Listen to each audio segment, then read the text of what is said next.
Shabig. We're starting in 5, 4, 3, 2, and 1. That's right. Good evening, good afternoon, good morning, wherever you are in the world. Welcome to July specials of Prodigy Bureau in collaboration with Ladies of All Nations International UK. I am Love Shermayoy Choco. I'm managing partner of Prodigy Bureau. And with me organizing this fabulous event is Dr. Caroline Makaka, the founder of Ladies of All Nations International based in UK. Hello, Dr. Caroline. Hi everyone, I'm here. How are you? Yes. So we are so glad that you all accepted our invitation to be on board as our speakers. And we're looking forward for a very good thing. mind-blowing discussion on racial, economics, and social thing about Black Lives Matter. Before that, I would like to inform you that Prodigy Bureau is a event and talent management company in Dubai, and we are the organizer of the Global Women Empowerment Summit every year here, and hopefully we will be traveling in every country every year. Hopefully next year we will be in the Philippines, and this is the last year of the Global Women in Dubai. And we are also managing world champion speakers, world-class speakers, wherein we are pitching them to our global clients present in all continents in the world. And together with us is the Ladies of All Nations International. We called it Lowani. So Dr. Caroline? Yes, hi. Can you say hi to everyone? Hi everyone, how are you?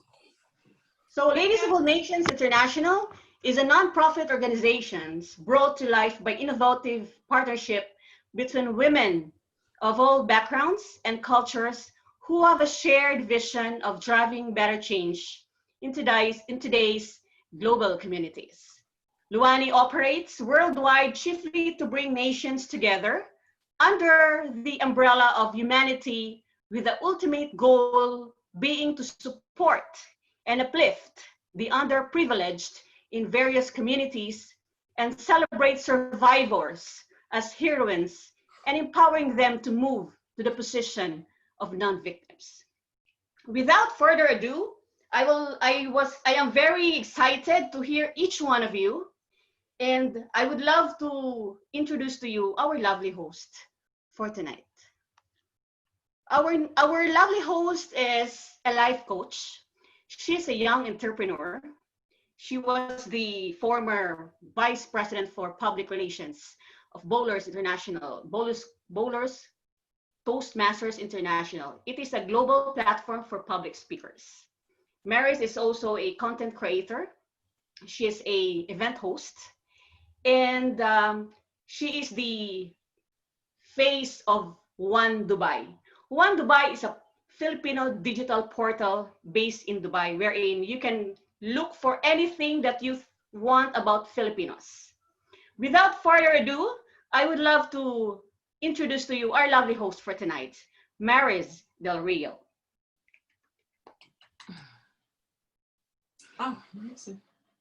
All right, beautiful Eve, ladies and gentlemen. I am Mariz Del Rio, and I will be your host for the July specials of Prodigy Bureau and, of course, Ladies of All Nations International. It's such a privilege and an honor to listen to the world-class speakers like you. My excitement and, you know, the hot seat, everything is just, wow, on fire. And I can't wait to be inspired by all of your humbling stories, your winning stories, because all of us are indeed born as a champion. Even, you know, these days, there's a lot of propaganda and even a lot of issues regarding racial discrimination and whatnot. I know and stand forth with equality as well, and with love and peace and hope. And these times we can only just echo all of the hearts that is hungry for change and for peace.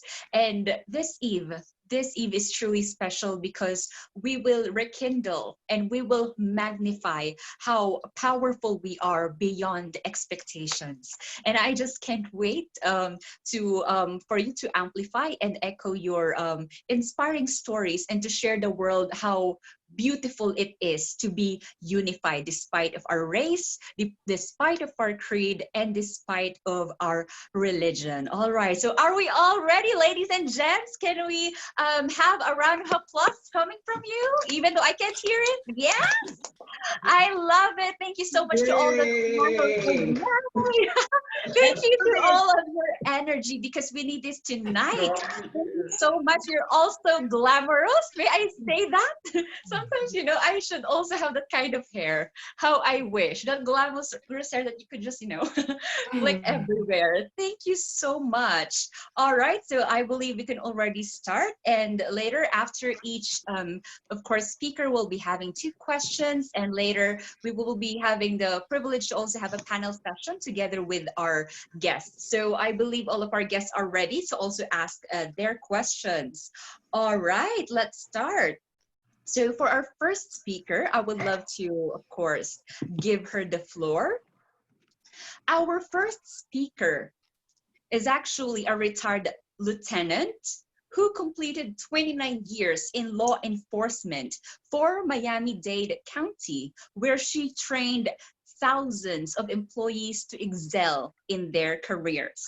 Retiring in 2016, she invested in herself by receiving the coaching and the guidance that she needed to become a successful entrepreneur and public speaker. She discovered her gifts, her talents and hobbies, and turned them into a business that she loves.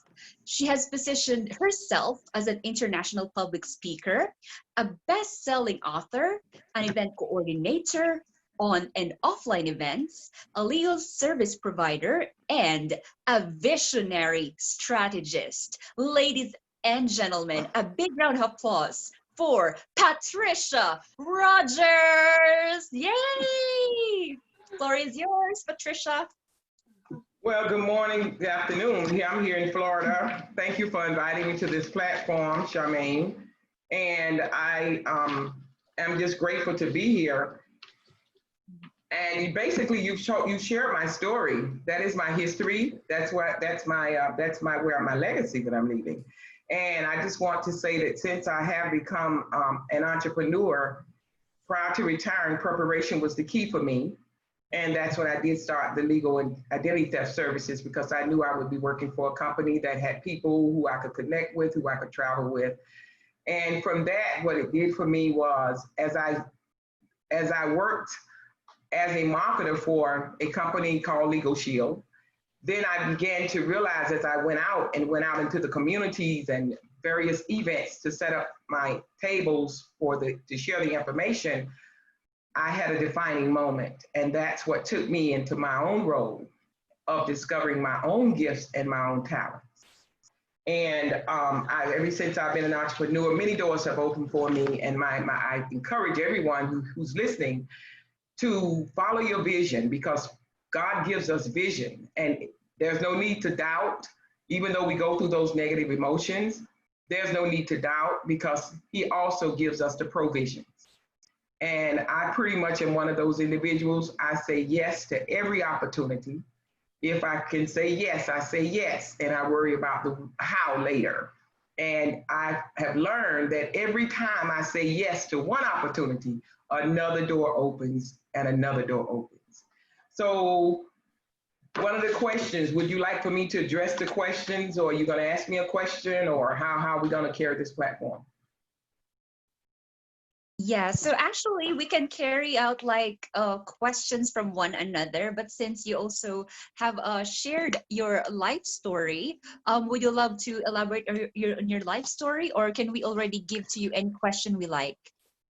Yes, I was ready for question 1. I'm just Question 1. Wow. You know what? I go into it. I don't know if you want to ask it to me, but I was just, the question was about discrimination, racism. What was it? Have we ever faced it? That was the first question that I understand. It's going to be imposed to all of us. So if that's part of my, yes, I can go into that. And I would certainly like to stress about the challenge I had, and my challenge was in corporate America. And that was one reason I decided to become an entrepreneur, because I chose not to go back to work to follow anybody else's rules. I chose to do my work on my own. That way I live life my own way. And this is what I'm doing today since retiring. I choose to live life my way, and that way I can treat people the way I choose to treat them, which is just the right way to do. But in my career as a correction officer, after about 8 years in my career, I decided to take the first level of supervision test, which was the corporal's exam. And I took the test, I passed the test. And when my name came up on the promotional list, I was arbitrarily passed over. And what happened then, of course, we have rules to the game. And because I studied for that exam, I knew the rules to the game. So of course, what I did to get my rank at that time and to prevail in that situation was not one of the rules. But what I did was I went before the Board of County Commissioners on national television because the opportunity presented itself, and I pleaded my case. And of course, the county commissioners heard my story and they told my department to get it right. Then again, about 4 years later, I decided to take the next level of supervision for a sergeant's position. And again, I was arbitrarily passed over. But I'm sure you all know that when you complain and when you file complaints and grievances, you become a bigger target. And that's what happened. So again, I was arbitrarily passed over. But you know what I did? I fought and I knew the rules to the game.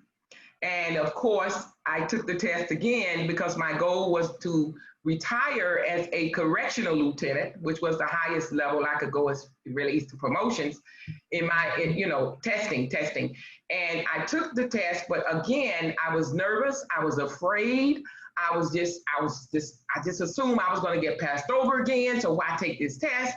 But me and the faith of God that I have in him, I knew that if I walked through that fear, take the test, I would be okay. And that's one of the other things I want to stress to the listening audience.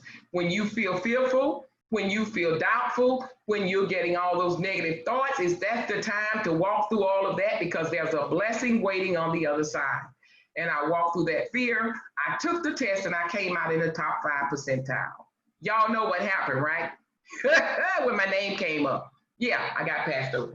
But again, I have supervised inmates for 29 years. I had supervised inmates with women who had serious charges, men with serious charges. So of course I knew I was overly qualified for the position. And of course, in 2016, I want you all to know that I retired as a correctional lieutenant from Miami-Dade County Department of Corrections. And I give kudos to them because it's because of all those challenges I went through, I prevailed. It's because of those challenges that I'm here today. Now, I want to say one thing. The reason I won those cases, we call them cases because that's a governmental entity. So the reason I won those cases each time I was passed over too is because when I filed my grievances, it allowed me to pull the paperwork of other employees, white males in particular, who had been promoted to the position and the classification that I was striving for at the time. And as I pulled their files and went to review their files, I saw things in their files that they had been punished for, that they had been disciplined for. And here I was sitting with the write-up that was bogus on his face, and I had not even been convicted of it. It was just a write-up. Policy states you cannot hold up a person's promotion based on a disciplinary action. That's an appeal, and mine was an appeal. I read the book. So ladies and gentlemen, if you're working for corporate America, read your policies and your procedures because the answers are in the book.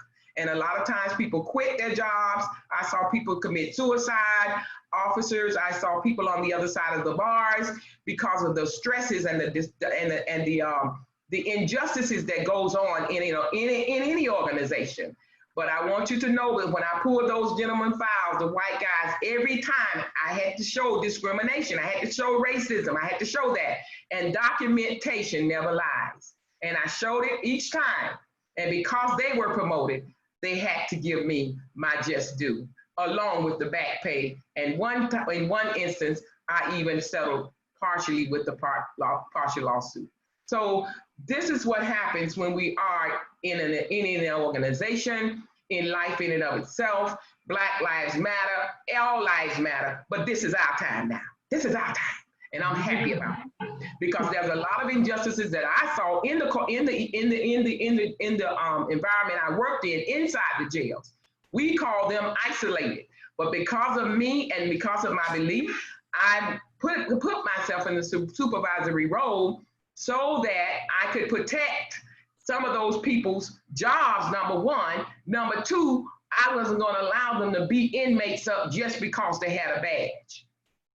Not on my watch. So I was known as an inmate lover. They can call me what they want. They didn't tell me to my face, but I got word on it. But I'll be an inmate lover because you know what? At the end of the day, I'm still trying to understand how somebody can be so angry at the time and they just lose their total livelihood by doing an injustice to somebody else because they have the authority or they're in a role of authority. So in my profession, I was told by the investigator of the IA Internal Affairs Unit one night, an inmate died on our watch. I told the officers to leave him alone. They wanted to, whatever, that's a long story, but the bottom line is, at the end of the day, I was told by the investigating officer, she said, you saved a lot of officers' job tonight, because I told them what they needed to do. But again, when our adrenaline is gone and people seem to lose all sense of just sense of, of any kind of way of their sense of thinking. There are rules to the game. And no matter what situation happens, we have to follow the rules. Because if we don't follow the rules, and this is what's happening today, a lot of police officers are losing their jobs. I'm not happy nobody lose their job, but I'm happy because the cover is coming off based on the cameras that have been brought into the facilities, correctional facilities, the penal systems, as well as on the police force. And this is, and a lot of truths have been coming out. So much so, I have to say it's distressing. It's disheartening. But again, I can only change what I can change. But I do know that what can change things is the hearts. The hearts have to be changed. We can change rules. We can vote till our head fall off. But until the people's hearts are changed, things will stay the same. Just different faces, different names. However, let me say, you'll still have the same kinds of people, but change does come for the better. It just don't come all at once. So y'all be encouraged. I'm going to be encouraged. Again, thank you so much, Charmaine, for having me on this platform. And back to you. All right. Thank you so much, Patricia Rogers. Wow. What a kind of a Wonder Woman that I've seen on fire. Wow. You're still flying in the skies. Thank you so much. I really am so, let's say, so overwhelmed as well as wow, these kind of women does exist, and we have a lot of women in the room who also exist this kind of power. So I want to know, Patricia, how do you maintain such grace and power even in the midst of discrimination? How do you hold that kind of composure of let's say that you know what you're saying and you'll never stop until you make it happen? How do you keep on that attitude going? Well, I keep that positive attitude because that's what I believe. And people, we do what has been instilled in us to do. It's a learned behavior. And I've been learned to trust God, first of all, because I know that he's bigger and all, and he has all. And I am his child. It's just like you being a mother, you're going to give your child the best, and your child can depend on you to trust him. And that's the relationship I have. So I know that whatever I set out to do, as long as it's good, it has to come from God. And so therefore, he's not going to live in me and make a fool of himself. So as long as I do what I do, I know it comes from him. I'm going to do it, and I do it in faith. I do it in faith. So I stopped looking at what was around me and how it appeared to be. And I started looking at the fact that I know that this is in my mind to do it. This is a defining moment, and I know the challenges are going to come. And I do believe that every challenge that comes my way is designed, is strategically put there so that it will elevate me to the next level. So I guess the answer to that would be, honey, I walk in faith. I walk in faith because promises are all over the Bible, and I believe that every promise is mine. Wow, thank you so much. And I too am a believer, and of course, like God is truly a way maker. And I also love to emphasize what Patricia Rogers said, that when you follow your vision, God gives a provision. So that's just very true, right? Even though in the midst of the pandemic, when we believe that God can move mountains, He will move mountains. Thank you. And we have another question coming from the CEO and founder of Prodigy Bureau, Ms. Love Charmaine. Your question? Hi, Patricia. I am so overwhelmed with your narrative. I mean, I thought that I'm already a superwoman, but here's another superwoman all over outside this country. Now, for me, I'm also a fighter. I am a survivor and I am a warrior. But then when it comes to fighting for our right, we always think of our children, because maybe these people will get back to us, not directly to us, but to our children. Now, my question is, when you were fighting for your right, aren't you afraid for your family, or if not for yourself? Have you had that mind, that thinking that they might get back to you through your children, if you have, or any family that you have? I'm glad you asked that question, Charmaine. That's a really good question. And I'm going to take it, I'm not going to relate to the job, but of course, let me go back. Yes, I can say yes for that, to the job. And that was one of the reasons, that is why I fight so hard. That is why I fight for what's rightfully mine. And again, I can't stress it enough, if we don't know the rules of the game, we can't stand up for our rights. And if we don't know our rights, we don't have any rights. And for my children right now, I'm gonna take it to Cova right now. Let's live in the moment here. And Cova, I'm not missing a meal. Dade County pays me every month. My check is in the mail. So all of my labor was not in vain. I also run online businesses, online services. I serve Legal Shield. I have several multiple streams of income. But I want you all to know that what grieves me the most is my children. I have a son and a daughter. Not just my children, your children. This is what hurts me the most. What if the world doesn't get better? And if some of these things are not uncovered, it could be you and your children or my children tomorrow. So I'm just, that is one of the biggest concerns. And what I've been doing since I've been home, I'm gonna share this. It's a little personal, but I'm gonna share it. When this thing first hit, I had a defining moment. You need to sit down. You need to make sure all your paperwork, those kids know where they are. Everybody's running around worrying about COVID, and 19, and worrying about dying. I had my papers here, all everything, but guess what? I needed to put them in order. And I'm talking about the will, the living will, and I'm talking about my durable power of attorney, as well as all of my financial, whatever finances, annuities, all those things that I have put up. I just need to sit down and put it all on paper, put it all in one place, because if something happened to me, if COVID did knock on my door, and I'm not in fear of COVID, but when death knocks on my door, COVID just woke me up. My kids need to be able to walk in here because they don't live with me, and they need to know this is what mom said everything is. They need to know it's in the courts. They need to know. And so COVID, I'm grateful for COVID coming, because I was doing so much running, I think we all were, that is some things that we need to put our house in order in the event. So I'm gonna tell y'all something. I'm gonna give y'all a nugget on this one. All this money we've been saving, staying home. I know y'all been saving money too. I have gas money in the car that I've been saving, going out to events, going to hotels for conferences, tickets, airplane tickets. That money's just piling up in my account, and I'm telling COVID, thank you. I ain't mad at God. I had no idea how much I was spending. But what I'm doing with that money, stay with me, I'm taking those extra dollars and I'm putting them in those policies and different things of that nature. And I'm up at everything because, and I'm telling you this, because you asked me a question about my children. So that's what I'm doing for my children. I don't know how the world is going to be if I leave here before them, but one thing I can assure you, I want to make sure that they have a roof over their head, food on the table, and clothes on the back. All that extra stuff they want, Mercedes-Benz and all that stuff, that's on them.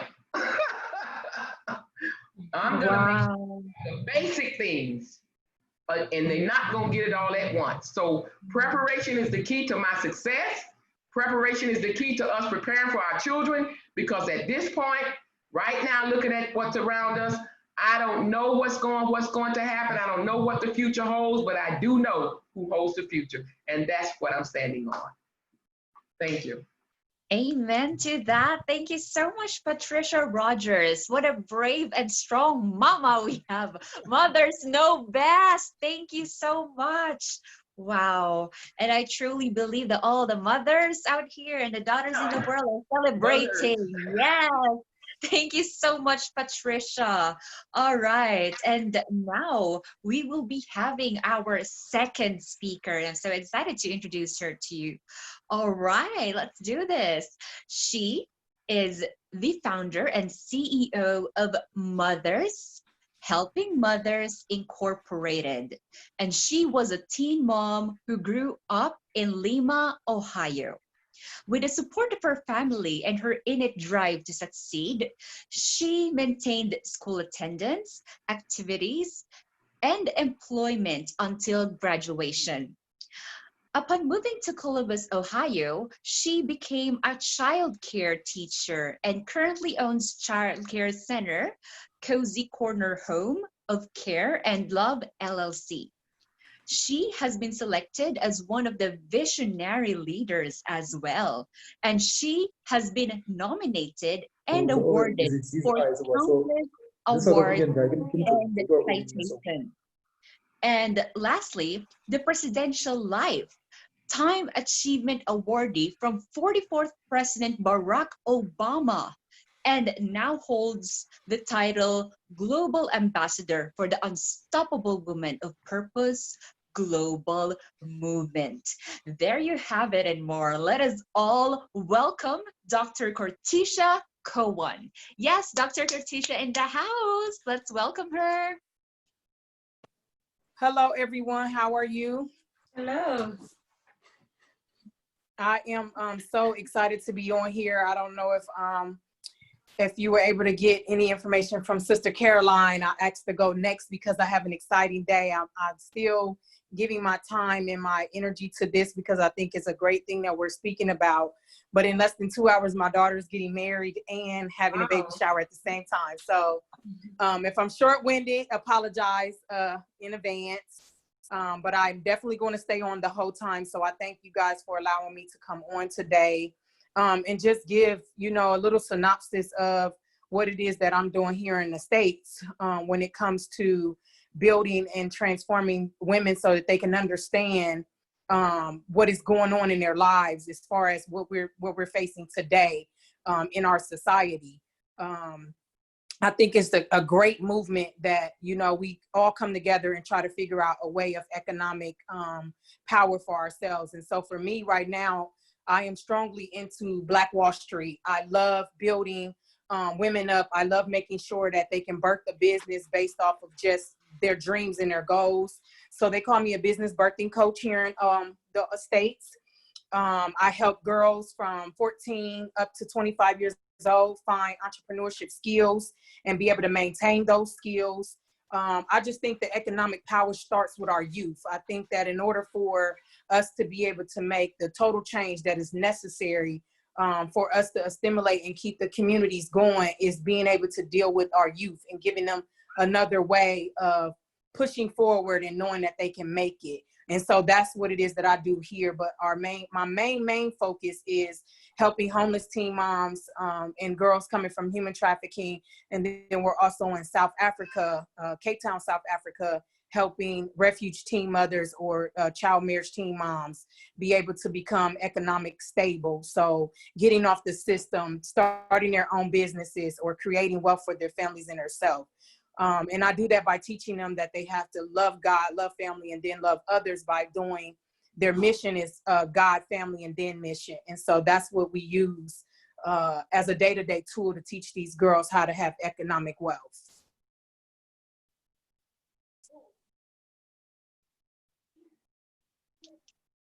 All right. Thank you so much, Dr. Cortesha Cowan. Wow. So I'm really elated that you also teach youngsters how to be entrepreneurs. So how do we inspire them to be one, especially in this pandemic? I'm really, really like curious on how people can monetize nowadays. And how do you do it with, let's say, the youngsters especially? Well, right now we actually just birthed 4 youth girls that just birthed their own business. One is very creative in masks, so we went and had someone actually just make her plain white mask and then allow her to be very creative with those. And so she sells those. And so just taking what it is that they're passionate about.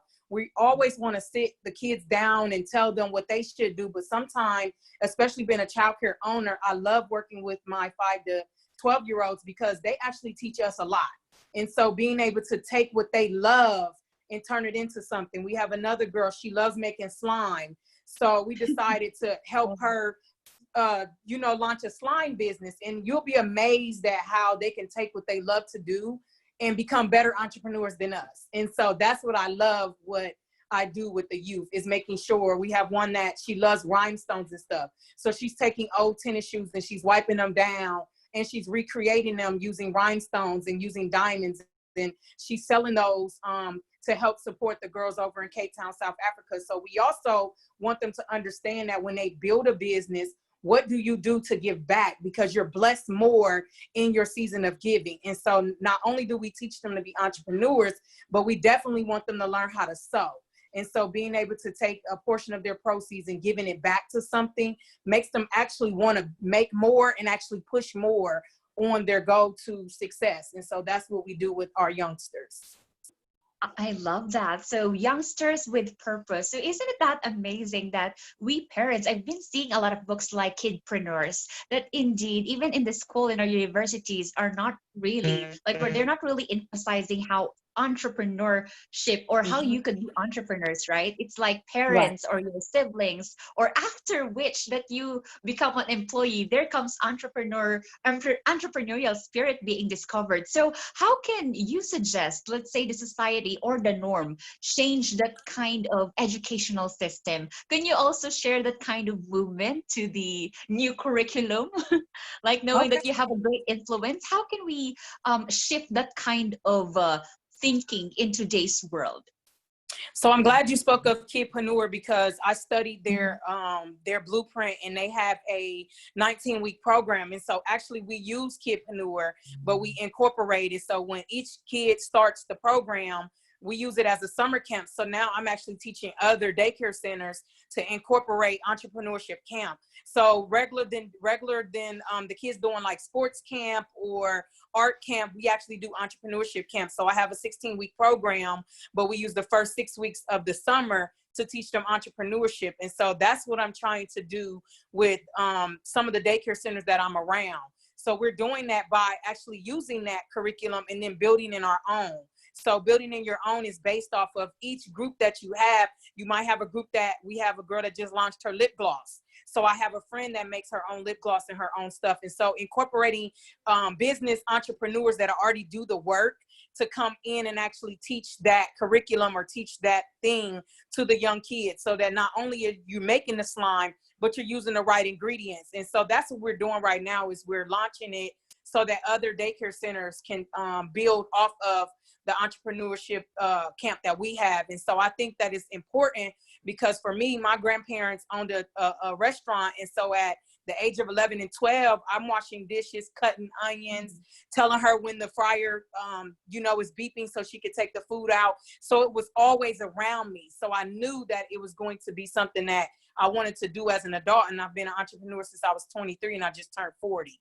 So just showing them that it can happen, and then having roundtable discussions with other adult entrepreneurs who are willing to come into these schools and into these daycare centers and teach the older children how to step into that footprint, but make sure they also learning the principle. My very, very biggest thing is we have to make sure that they give back. So no matter what, you got to set a budget on how you're going to sow a seed into your community.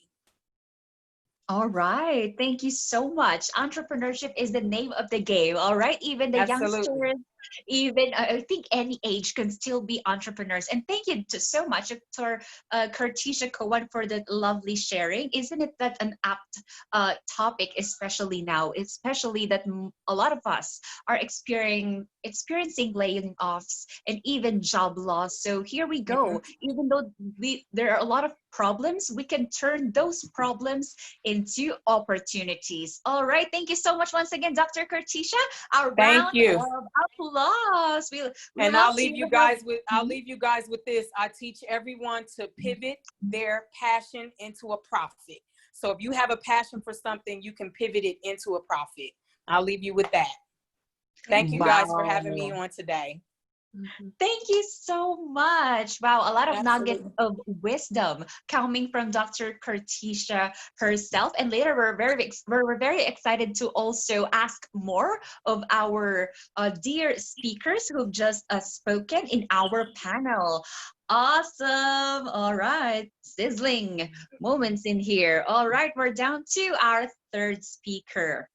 Our third speaker is a survivor of domestic abuse, an empowerment speaker, life coach, and a humanitarian.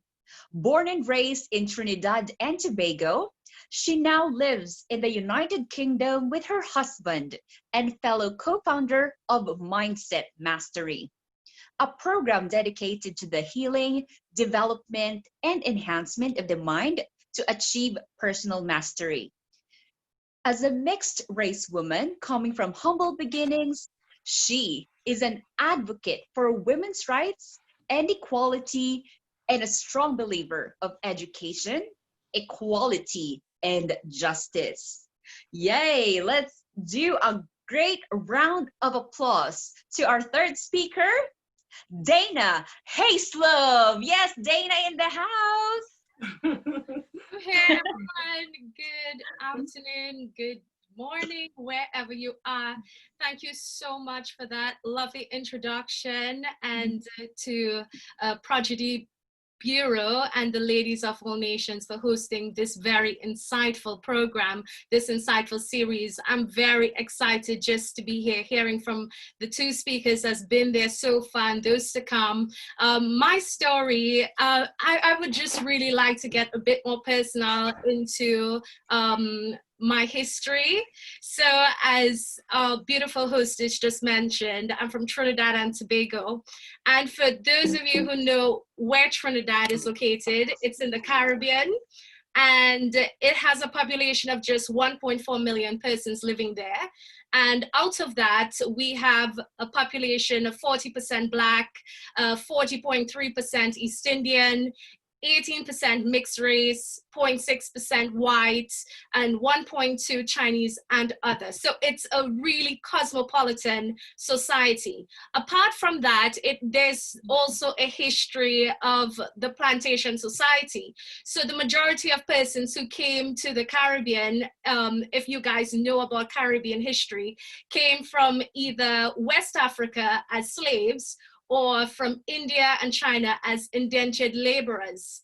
So me growing up in a society that was very cosmopolitan, and me being a mixed race woman, I have seen firsthand the race dynamic at work. And I remember in my formative years at university, I looked to myself and I felt so enraged by the idea of racial discrimination, because I had family that was on all different sides, family that were Black, family that were Asian, family that were white and mixed. And I felt really enraged by seeing racial discrimination, whether it was within the workplace, getting through with jobs, getting through with opportunities. And it is so difficult for some people just because of the color of their skin, because of their hair, to get through with opportunities. And I remember promising myself that one day I'm going to speak up about this. I am going to share. I am going to talk passionately. And I believe that it is very important that we speak up. I remember hearing this, this quote: it is not okay, or it is really not enough just to be non-racist. We have to come to a place of being anti-racist. We have to take a stand, and we have to really speak up when there are injustices wherever we're experiencing it, whether it's in the workplace, whether it's in society. Injustice anywhere is injustice that should be treated, and it should be taken as a threat to everyone. And just a bit about my background. Well, I came from Trinidad and I migrated to the UK, and my husband is Caucasian British, and we're talking about race, so I'm just bringing that up. And I have seen that, you know, sometimes many years ago, even being in a multi, let's say an interracial relationship was considered, well, it was against the law many years ago. And just to think that we have come this far as a society, yet we have so much racism that exists, whether it is systematic racism that we experience, or if we want to trivialize it as just an odd occurrence, it is something that we need to deal with. And both my husband and I, we are very committed to speaking up about inequality, and we're very happy to be to collaborate with the Ladies of All Nations International to talk about racism, because it is something that is affecting so many persons, non-Black persons living in this world, which includes myself, which includes my daughter. And it starts with each and every one of us, you know, whether you're white, you're Black, you're privileged or not privileged. We are the ones who have to make that change. And we are the ones who have to stand up and speak out about injustice, or who else will do it? And you know, Mariz, I realize that a lot of times we have this notion that we have to be peaceful. Now, it is it's a very philosophical subject, being peaceful. One thing I would like to add, and I know I don't have a lot of time, is that freedom is won. Freedom is often not given. It is not something that is freely given. It is something that is won. Over the years, women have been oppressed, and the only reason why we're in this position here today, where women can be in certain jobs, in jobs that were male predominated from history and so on, it's because there were we had civil rights movements, we had women rights movements, and we need to stand up. And I have felt really passionate about the Black Lives Matter event. Well, the entire campaign, after seeing what has happened to George and his family. And I think this is this is very sobering for all of us as a society. I've seen people in the British media commenting and saying, why is it that the people in the UK even bothered with something that happened in the US? And it is so, I feel like, why can't we really get it? This isn't about demographic. This is about humanity. We have to come to that place of understanding that if injustice happens anywhere, we all have to stand up and speak out about it. I remember seeing the frustration on the faces of women who cannot provide for their kids because their husbands are being thrown in jail. They have children to raise on their own, children who has to be raised without a father. And it really got me to a place of being annoyed, sad, angry, and even helpless at some point. But it also reminds me that with my passion, with the passion of everyone else to see this world as a better place, we have to use that passion to speak up about it. We have to use that passion to help talk and stand up, because we have to fight for our justice. And fight does not mean to say that we're vandalizing the world around us. It means saying no to racism, saying no to injustices when we see that it is being done. It is when we're in the train and we're seeing that someone else is being picked at because they are for reasons. They are being racially stereotyped. We have to stand up and speak up.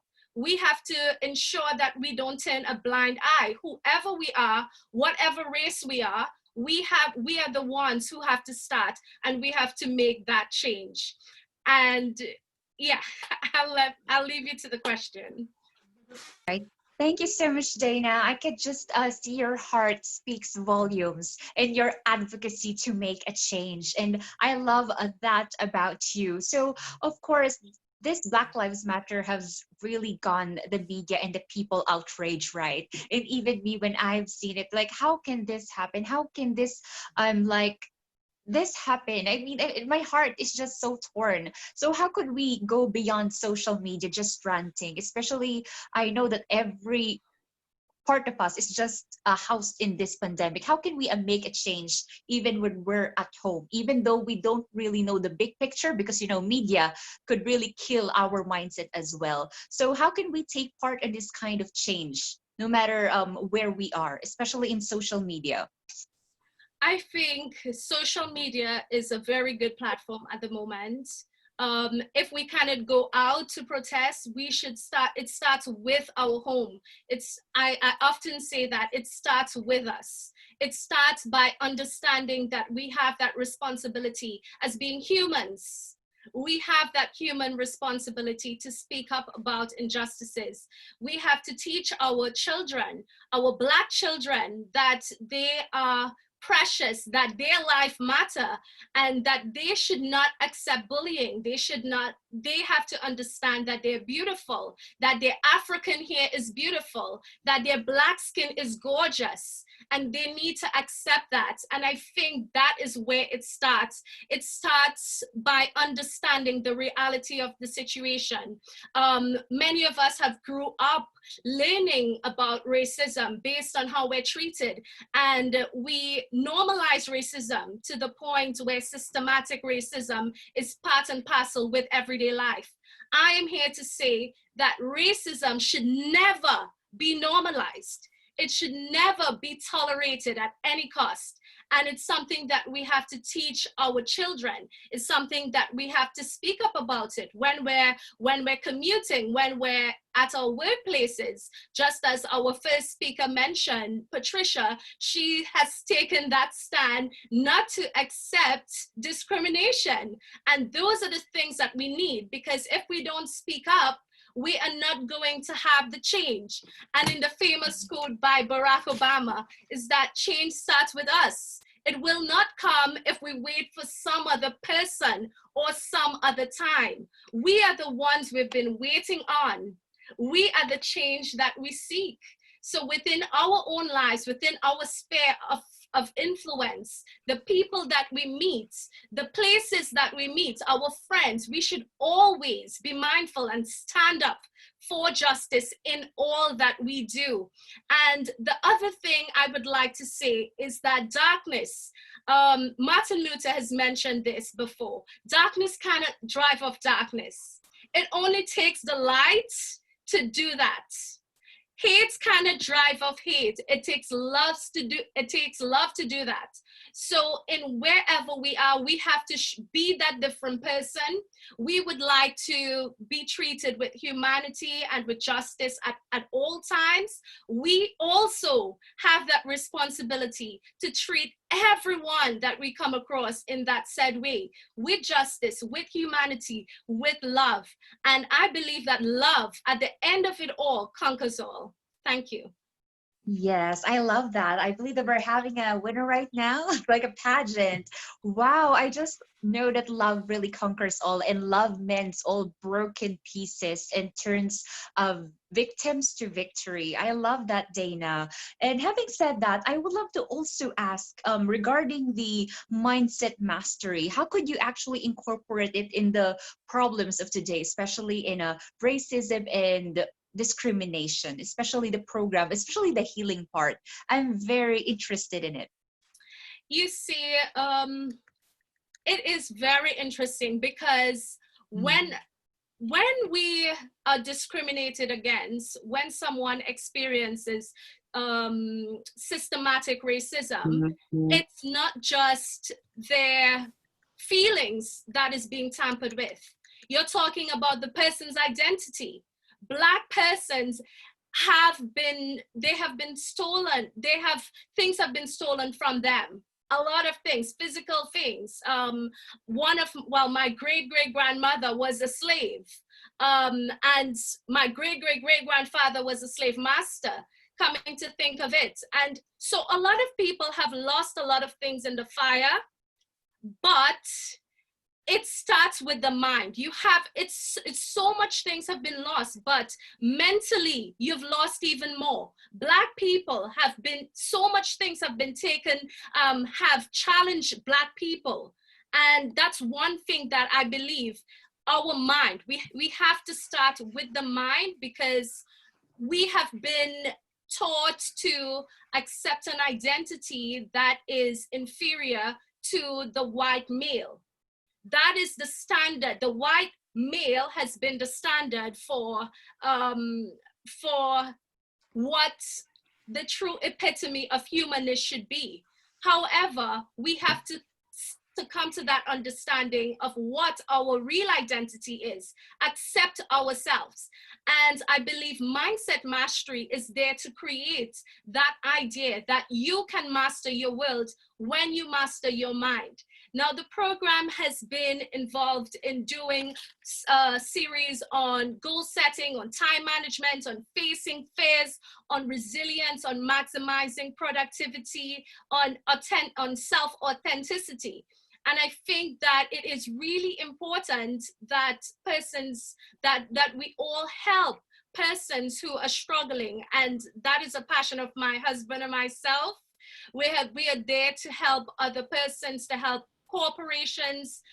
We run sessions not just for groups, but also for companies and also for individuals. We've been involved in coaching persons to come to that understanding that if you can master your mind, you can master your world.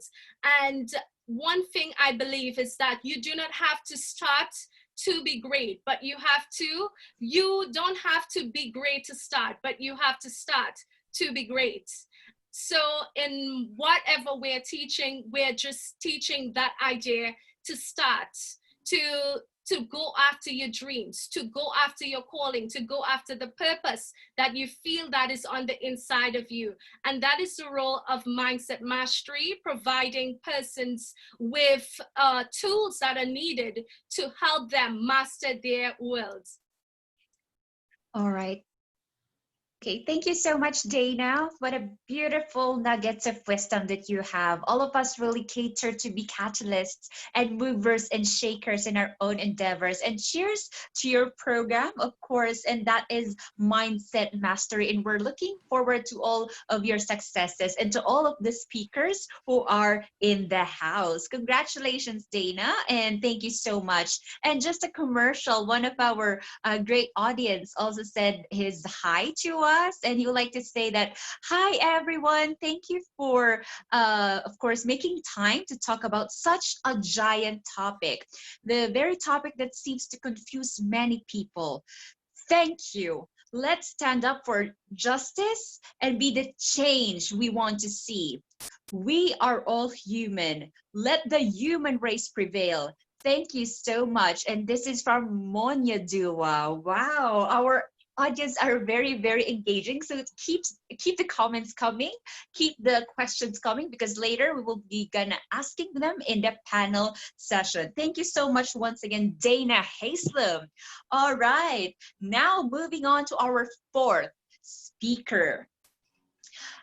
Our fourth speaker is actually a talk show host, a marriage counselor, a graphic designer, and a fashion designer, ooh la la, and in training counselor, and the founder of Seek Creative Media. Ladies and gentlemen, let us all welcome Adesunloye Bukky. Wow. A big round of applause. I hope Thank you.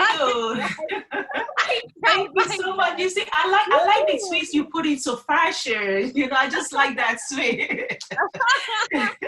Thank you. I just wish you could just go on head home with my bio. I love it. I just love the way you just read it. Thank you. Yeah. Thank you so much for that introduction. I just want to let you all know, all the panelists, that I'm so glad, I'm so privileged to be, you know, one of you guys, to be here with you all, and I'm just so thrilled to be here today. And also with the topic that we're going to be talking about today is just a topic that we all shy away from, not until we experience COVID-19, which like opened a lot of eyes, you know, a lot of us to see so many things that is going on. And, you know, I'm just so glad I'm really, really glad for, you know, for this platform. And I'm so glad that, yes, COVID-19, in as much as it seems like it's a struggling time, a difficult time for us, it has really opened so many eyes, you understand? So I'm really glad for that. Yeah. So give me 1 second. Okay, yeah. So let me go straight to the question so that we don't take too much time. First of all, one thing about racism is we have to face the fact that racial discrimination does exist. You understand? And we need to speak up about it, which is what we are all doing right now, which is the existence of Black Lives Matter. So we need to amplify it any way that we can, and let the people who discriminate know that it is not the right thing to do. You understand? And try ways to create more awareness, and also to educate people who are in the, you know, people that like to discriminate against other race or something like that. So we need to, you know, educate them, let them know that we are all the same. This time right here, if I caught it, you understand? And I also caught maybe a person who is a Caucasian, it's just the red blood that is gonna come out of it. So we are all the same. So we need to create that awareness. We need to educate people and let them know that we are all the same. You understand? And all life does matter. So we need to let people know. And also, we have to keep, if we have to keep fighting over race, there will be no peace in the world. You understand? If we fail to educate and keep on fighting, there will be no peace in the world. And if you want to turn into war, it is going to be war that is going to linger, and it will never end. That is just my view on that. And also, like I said about Black Lives Matter, it has really created an audible awareness. And with the awareness, changes are already in place. You understand? A lot of changes are right now taking place, so which is a good thing. And we have to keep on, you know, amplifying it, you know, saying it out, maybe through social media, in any way that we can, just to, you know, create more and more awareness in regards to, you know, discrimination and everything like that. So, and again, life realization, what I also noticed about this pandemic thing is, it's just opened my eyes to let me know that anything can happen at any time. You understand? And when things happen, it's a time for us to take a step back and do self-reflection. You understand, about things. And when we do self-reflection, it opens our eyes to so many things. You understand? And it makes us, and also when it opens our eyes to so many things that we fail. Things that we fail to pay attention to, maybe because the thing before the pandemic, we've all been so busy. You understand? We've been busy with maybe business or work or something like that. But this pandemic has really opened so many people's eyes, and we have, because of the what happens to George Floyd, it has really like gathered each and every one of us together to fight against injustice and to fight against what is it called? What is racism? You understand? So even though, like I said, COVID-19 might look like a struggle for each and every one of us, but it is a blessing in disguise. You understand? So that's my take. And one of the things that I'm really, really happy for in regards to COVID-19 is it has given me a platform to what is it called? Set up a talk show.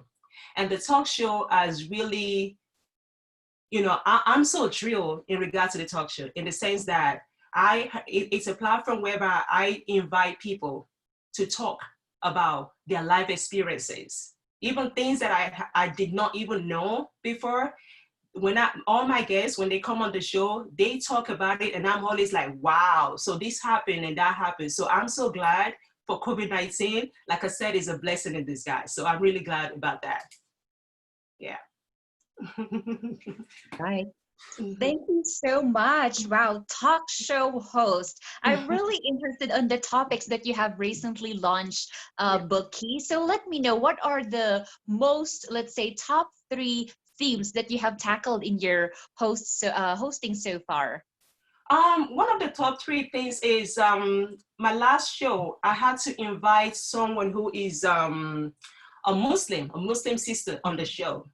Yeah, so because my view about Islamic religion is they're always fighting other people who are against their religion. You understand? And when I sat down, I thought about it. I was like, growing up in Nigeria, Muslims and Christians, they do things together. You understand? And also, me growing up in Nigeria, I remember during the Ramadan period, my family, especially my mom, she will package something like a hamper. So on inside the hamper, she have all kinds of drinks, and she have like what is it called? Tea, box of tea, and also what is it called? Coffee and milk. So she will package it and ask us to go and give it to one of the Muslim family people who had like they're like, the religion is Islamic religion. So she'll give it to us to go and give it to them. So we like give all those hampers to most of the people in my area who are practicing Islamic religion. But later on in life, I realized that all these Akida people and Boko Haram people in Nigeria, they are always, fighting other people. And I'm like, growing up, Islamic religion is not like this. So what I did was I invited a sister who is a Muslim on the show. And you would not believe all the things that she spoke about really opened my eyes to so many things. And she said that all those Akida people, Boko Haram people, what they are practicing or whatever they are preaching is against the Quran. It is not in the Quran. The Quran teaches them to be peaceful. It teaches them to be accommodated to other people. You understand? And not to force other people to worship their religion or something like that. Give people the free will. You understand? If you can talk to them about Islamic religion, go ahead, but don't force anyone to worship Allah or something. Let them worship whatever they want to worship. Just be at peace with one another. So that's one of the topic that I was able to discuss with a sister that came, and she also addresses the fact of the Quran saying that a man is allowed to marry up to 4 wives as long as the man can please all 4. You understand? And I was against that. And I was like, it is not possible. Even if you have 2 kids, for you to love them and satisfy them equally, it's a no. It is not possible. So she was able to convince me by coming on the show to tell me that, yes, the Quran did permit a man to marry more than 1 wife, but it's just because a lot of women, maybe their husband passed on, or maybe they got divorced. So if a man wants to help the woman, maybe one of the women, but first of all, the man has to discuss with the first wife before marrying her. You understand what I'm saying? So then because a lot of men, they'll be like, they'll tell their first wife, you know, they'll be like, okay, I'm as a Muslim, I'm allowed to marry up to 4 wives. But she was like, no, it is not like that. But you have to make sure that you please them. If you're buying something for the first wife, you have to make sure that you buy the same thing for the second wife. But not for you to just be like, okay, I married the first wife. Whatever the first wife discussed with me, I have to discuss with the second wife. You don't do that. You got to make sure that you create peace in the family. So that was the things that I was able to get, and it has opened my eyes to so many things, and you know, all the things that I did not know before is like I now know it. So I'm full of knowledge. Wisdom, a lot of wisdom right now, and I'm so glad that I have that platform for people to come in to share their views on life, and also to talk, because talking is more like a therapy. You understand? So that is what my platform is, to invite people to come in and talk, and just to release themselves of any stress or whatever problem that they might be going through. Yeah. Wow. So I think your platform is truly an eye-opener, and also a platform for you to spark change. Wow. Yeah. So how long has your talk show been going? Well, it's been going great. It's been going great. This week, because my plan was to just have it once a week, but like my Facebook messenger is always full with people, you know, asking me, can I come on your show to talk about this? Okay, what do you want to talk about? So first, and before they come on the show, I usually make sure that I have an interview with them. You know, I'll be like, okay, tell me your life story. What are you going through and everything like that. So it's like my PM, my private mail is like so bombarded with the messages, you know. So I'm like, I just don't know what to do. People, yesterday, someone called me, someone messaged me like around 7 o'clock, and she was like, she lives in my area. She's like, Bukky, can I see you? And I was like, okay, I'm gonna be around. And I was thinking, if I go there, I'm only gonna be there for one hour. But she was just talking to me. I did not leave her house till like 10:30 in the evening, from 3 o'clock till 10:30. So people do have things to say, and they have a lot on their mind, you understand? And I'm just so glad, I'm so blessed that I have the patience to listen to them without interrupting them, and everything they discuss with me, I try not to judge them, because people don't want you to judge them when they're telling you about their life experiences or whatever they do, because when you judge them, you've already put them down. You've already let them know that they are not valuable. But I don't try to do that. So that's just the thing. Wow, thank you so much, Bukky. I hope that your show continued to go like wildfire, you know, and even Oprah, you know, you can have like one-to-one talk show. You interview her, then Oprah will interview you. Will that be amazing? Thank you. Wow, that's so awesome. And I would love to also take part on that, and also watch you in your show. I would love to that. share it too. I would love that. Yes, Thank sharing you so much. experience. Thanks. All right, awesome. So you know what? One thing that I love about this platform, this gives us a lot of course, chance to collaborate. And I believe there's a lot of our speakers have been sharing their contact and whatnot. Please do share along in our chat box. All right. This is like also like a casual platform for us to exchange numbers, WhatsApp, whether it's of course Instagram. Everyone is in social media, so it's great to collaborate. Amazing. Thank you so much. We have Adesunloye, Bukky. Yay, way to go to our talk show queen. Thank you. Thank you so much. All right. So rolling into our fifth speaker. All right. Our fifth speaker is a senior business analyst at a telecommunications company. She studied computer science with mathematics and also operational research and computer science as majors, and graduated in the year 2000.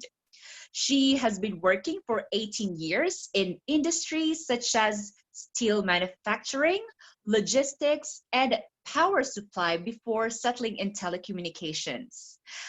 A former Toastmaster who held positions such as conference convener, area manager, and club sponsor, to name a few. She's also a mentor, a motivational speaker, and a life coach, a Christian by religion, and a lover of people, a mother of three. Ladies and gents, let us all welcome Thendo! Yes, a big round of applause.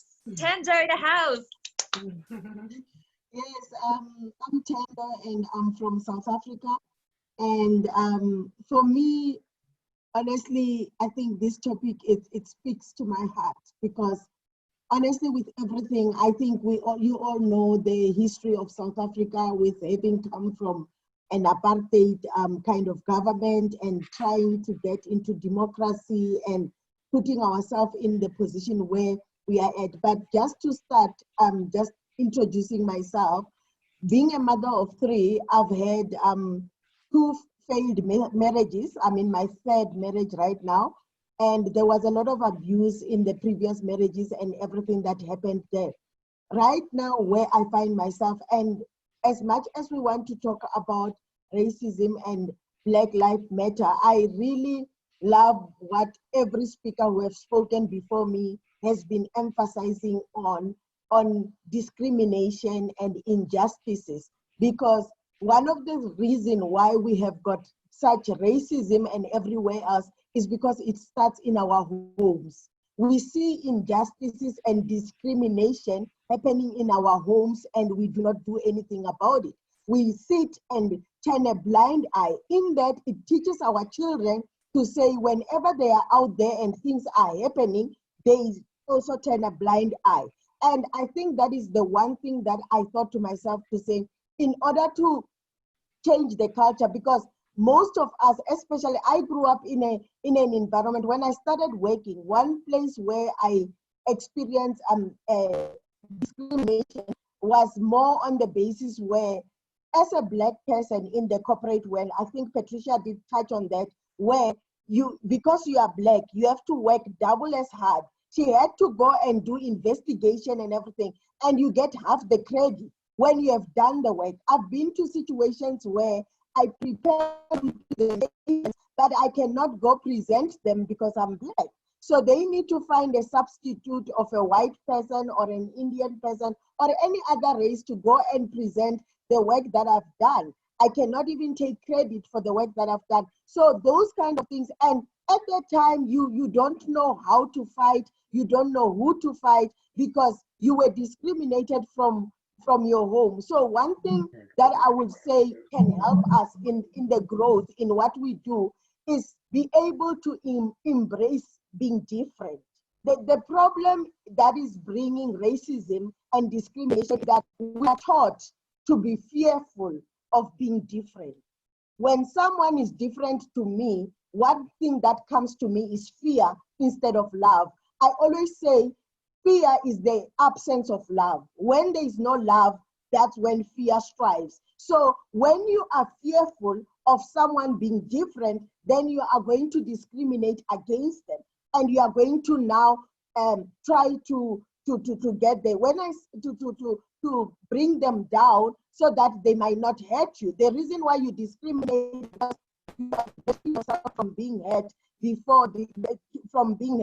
before this person hurts you. So one thing that I also did, having come back from 2 failed marriages because of abuse, I was abused by my husband. They used to beat me up and everything. One of the things that my therapist helped me with was make me understand that there is a common factor between a victim and a perpetrator, and that thing is fear. Both of them, they are fearful. The victim is fearful, the perpetrator is fearful, and they are both fearful of each other. That's where injustices come from the place of fear. And one of the statements that I live by is, you will know the truth and the truth shall set you free. You need to know the truth about the person before you start being fearful of them, before you start realizing. And that's why I say in everything that we speak about, we need to get to the point of understanding that in the event where now, because we are being discriminated against, we are being killed, we are being treated badly as Black people, and now we create an environment where we are instigating fear more to our perpetrators. And the more we instigate fear in them, the more the racism keep rising. Because for them, when they are fearful, they're gonna act. And their way of acting is to be able to give us to mistreat us. So I loved what the previous speaker says, to say love covers a multitude of sins. It covers everything. Let us make love the base of everything. Yes, speak against injustice. You know, when Patricia was talking and explaining everything, at no given point did she mention to go on violence over the people who were hating her. There was no violence. She was proving her case with love. She was proving we need to get to that point where we do whatever we are doing with love. We should not shy away from love. Whenever love goes, that's when we end up retaliating in a way that it might hurt us even in the long run. So I'm a 13-year-old boy that I sent to a previous school, like he was in another school, and being Venda. So in South Africa, we've got different cultures, like there's Vendas, Ndebeles, and all the different cultures. We actually have 11 official languages, and I think it's not even all the cultures, doesn't cover all the cultures that we have in South Africa as Black people. And when he went to school where he was the only Venda person there. Being that, it created an environment where other children, when they found out that he was a Venda, they started because Venda people are known to be of lower standard and they are mistreated, especially when you are in Johannesburg. And I started realizing that he was starting to withdraw from being who he's supposed to be and everything. Fine, I changed him school. I could have taught him to fight. I could have taught him to do, but I realized at the age that he was at, the confidence was not there yet for him to fight. So I took him to a different school. In that school, there were more vendors than the other culture. I promise you, his confidence shoot to the roof. It was like he got to a place where he could be himself. Now we are building his confidence in that school. He's gonna go to high school next year. We don't know what that is. But one thing that came out is that you are who you are. Whether you are different, you need to fight. I've been called to school many times because my son was fighting injustice against other children. Because I taught him to fight injustice even if he's not involved. Even if you can see the teacher is doing something to another child that is not okay, you are not to keep quiet. You are welcome to school and battle with you. But you are not going, if the teacher comes and bullies another child, you need to fight. So those are some of the things that I'm saying, that in the environment that we sit in, can we not accept treating people differently from our homes because they are not the same as us, they are different. I'm one of the 6 children, and I grew up being known as the black sheep in the family because I'm different. I was different. I was different from day one. My older brother and sister, they are the quiet people, they don't talk. I am out there and I don't just say yes to anything, I question everything. And with that being said, there was injustices done in front of my siblings. Nobody did anything. To a point where I even confronted them to say, you saw what mom did. Why you guys did not? No, we will rather enjoy the privilege of being good children. It doesn't work like that. Let us start by fighting injustices in our home. And with the mindset thing where we change people's mindset. I'm privileged to be part of a church that is so big on discipleship. What we do is discipleship, and discipleship is about changing the mind. We need to change the mind of people. We need to create the environment where they know it's okay to be different. A lot of people don't know that it's okay to be different, such that they decide to now want to be like the masses. So that is all about me, and that is how honestly I feel about this subject that we are talking about. And one last thing, maybe if I must just add there to say, Black lives matter.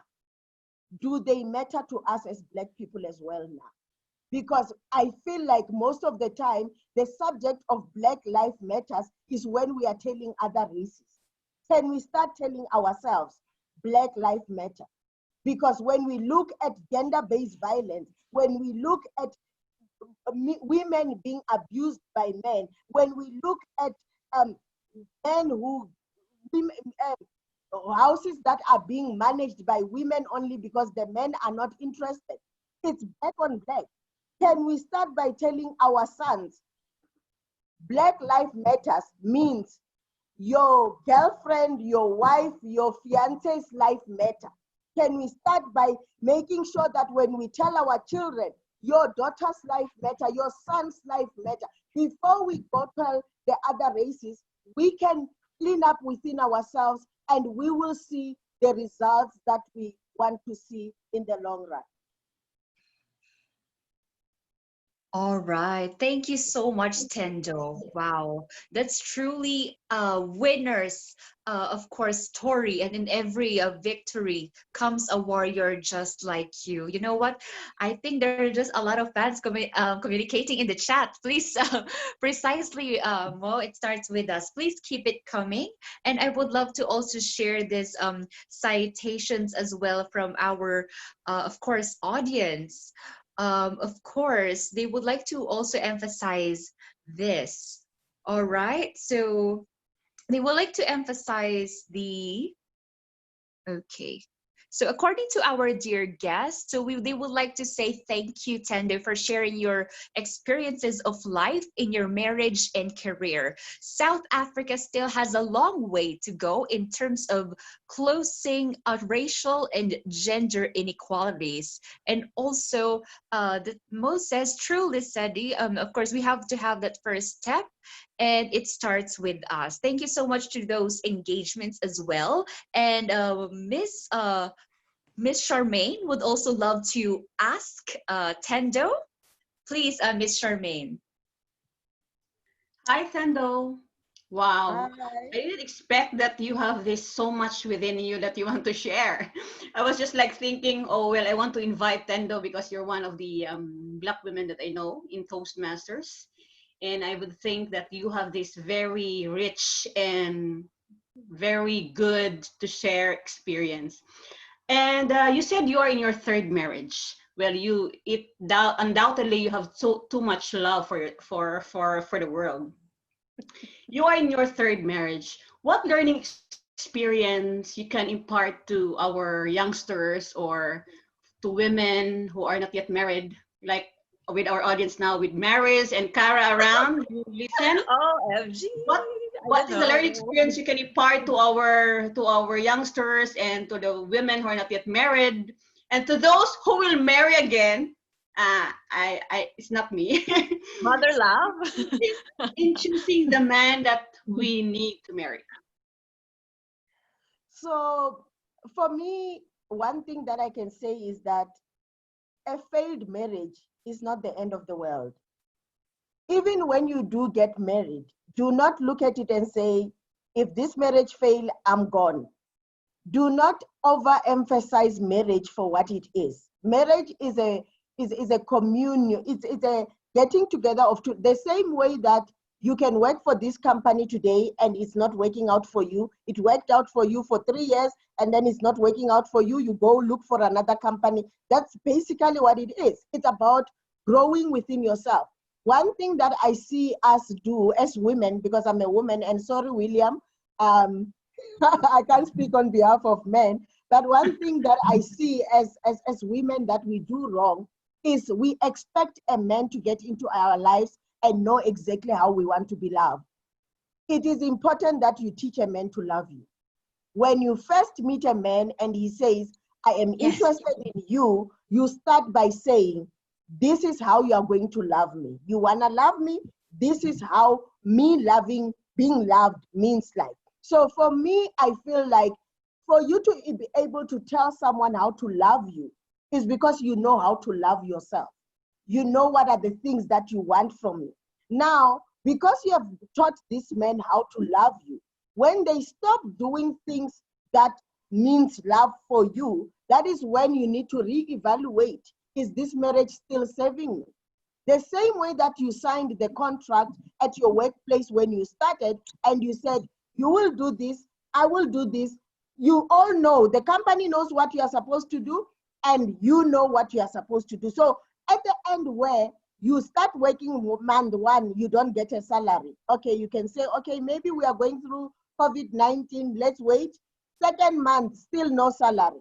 Third month, no salary. You decide to say, okay, maybe it's time for me to start looking elsewhere because what I came here for, I'm not receiving. So as much as, yes, especially when you're a Christian woman, a lot of us think that we must just endure hardship. We must just endure the pain. We must just endure not receiving.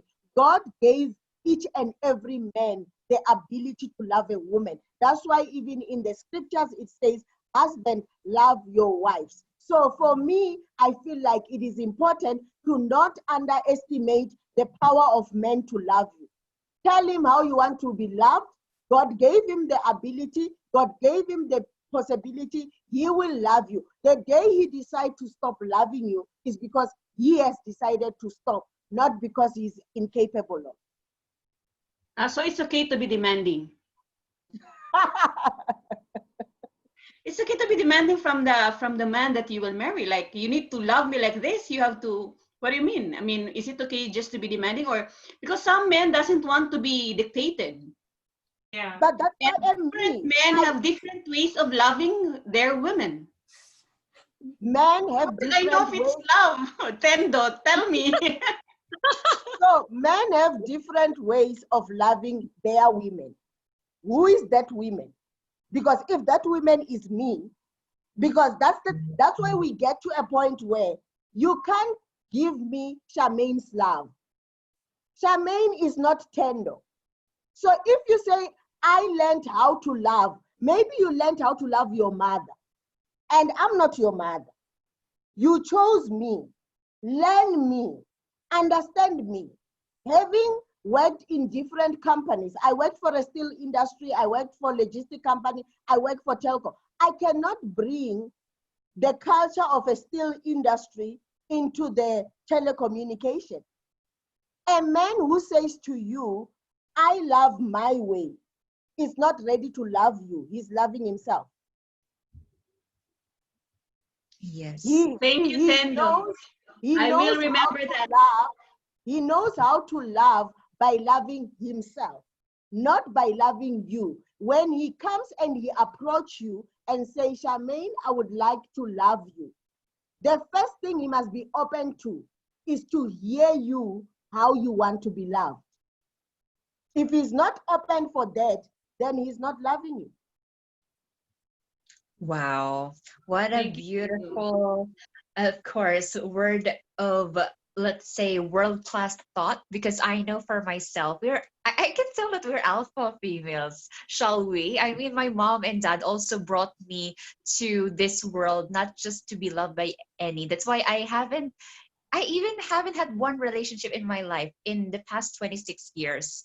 Because yes, my mom and dad really taught me, if he is the first, hopefully he's the last, but it doesn't mean, I mean, I know that God positioned us to be noble women. And you know what? If ever your father and your mother sets a gold standard, and if you have seen that this man is not really up to your quality, it just goes naturally to me, for instance, that if this man is not ready for me, then he's not for me. Because you know that you're so right, Thendo, that if the man doesn't know how to love you, how can he first even like love others genuinely? That's why it's like a self-assessment. If that really comes from love, you have to speak it, because you know how men are. I mean, I don't like to say the men in the house. They must be taught how to love women, because we have our different love languages. Yes, Thendo?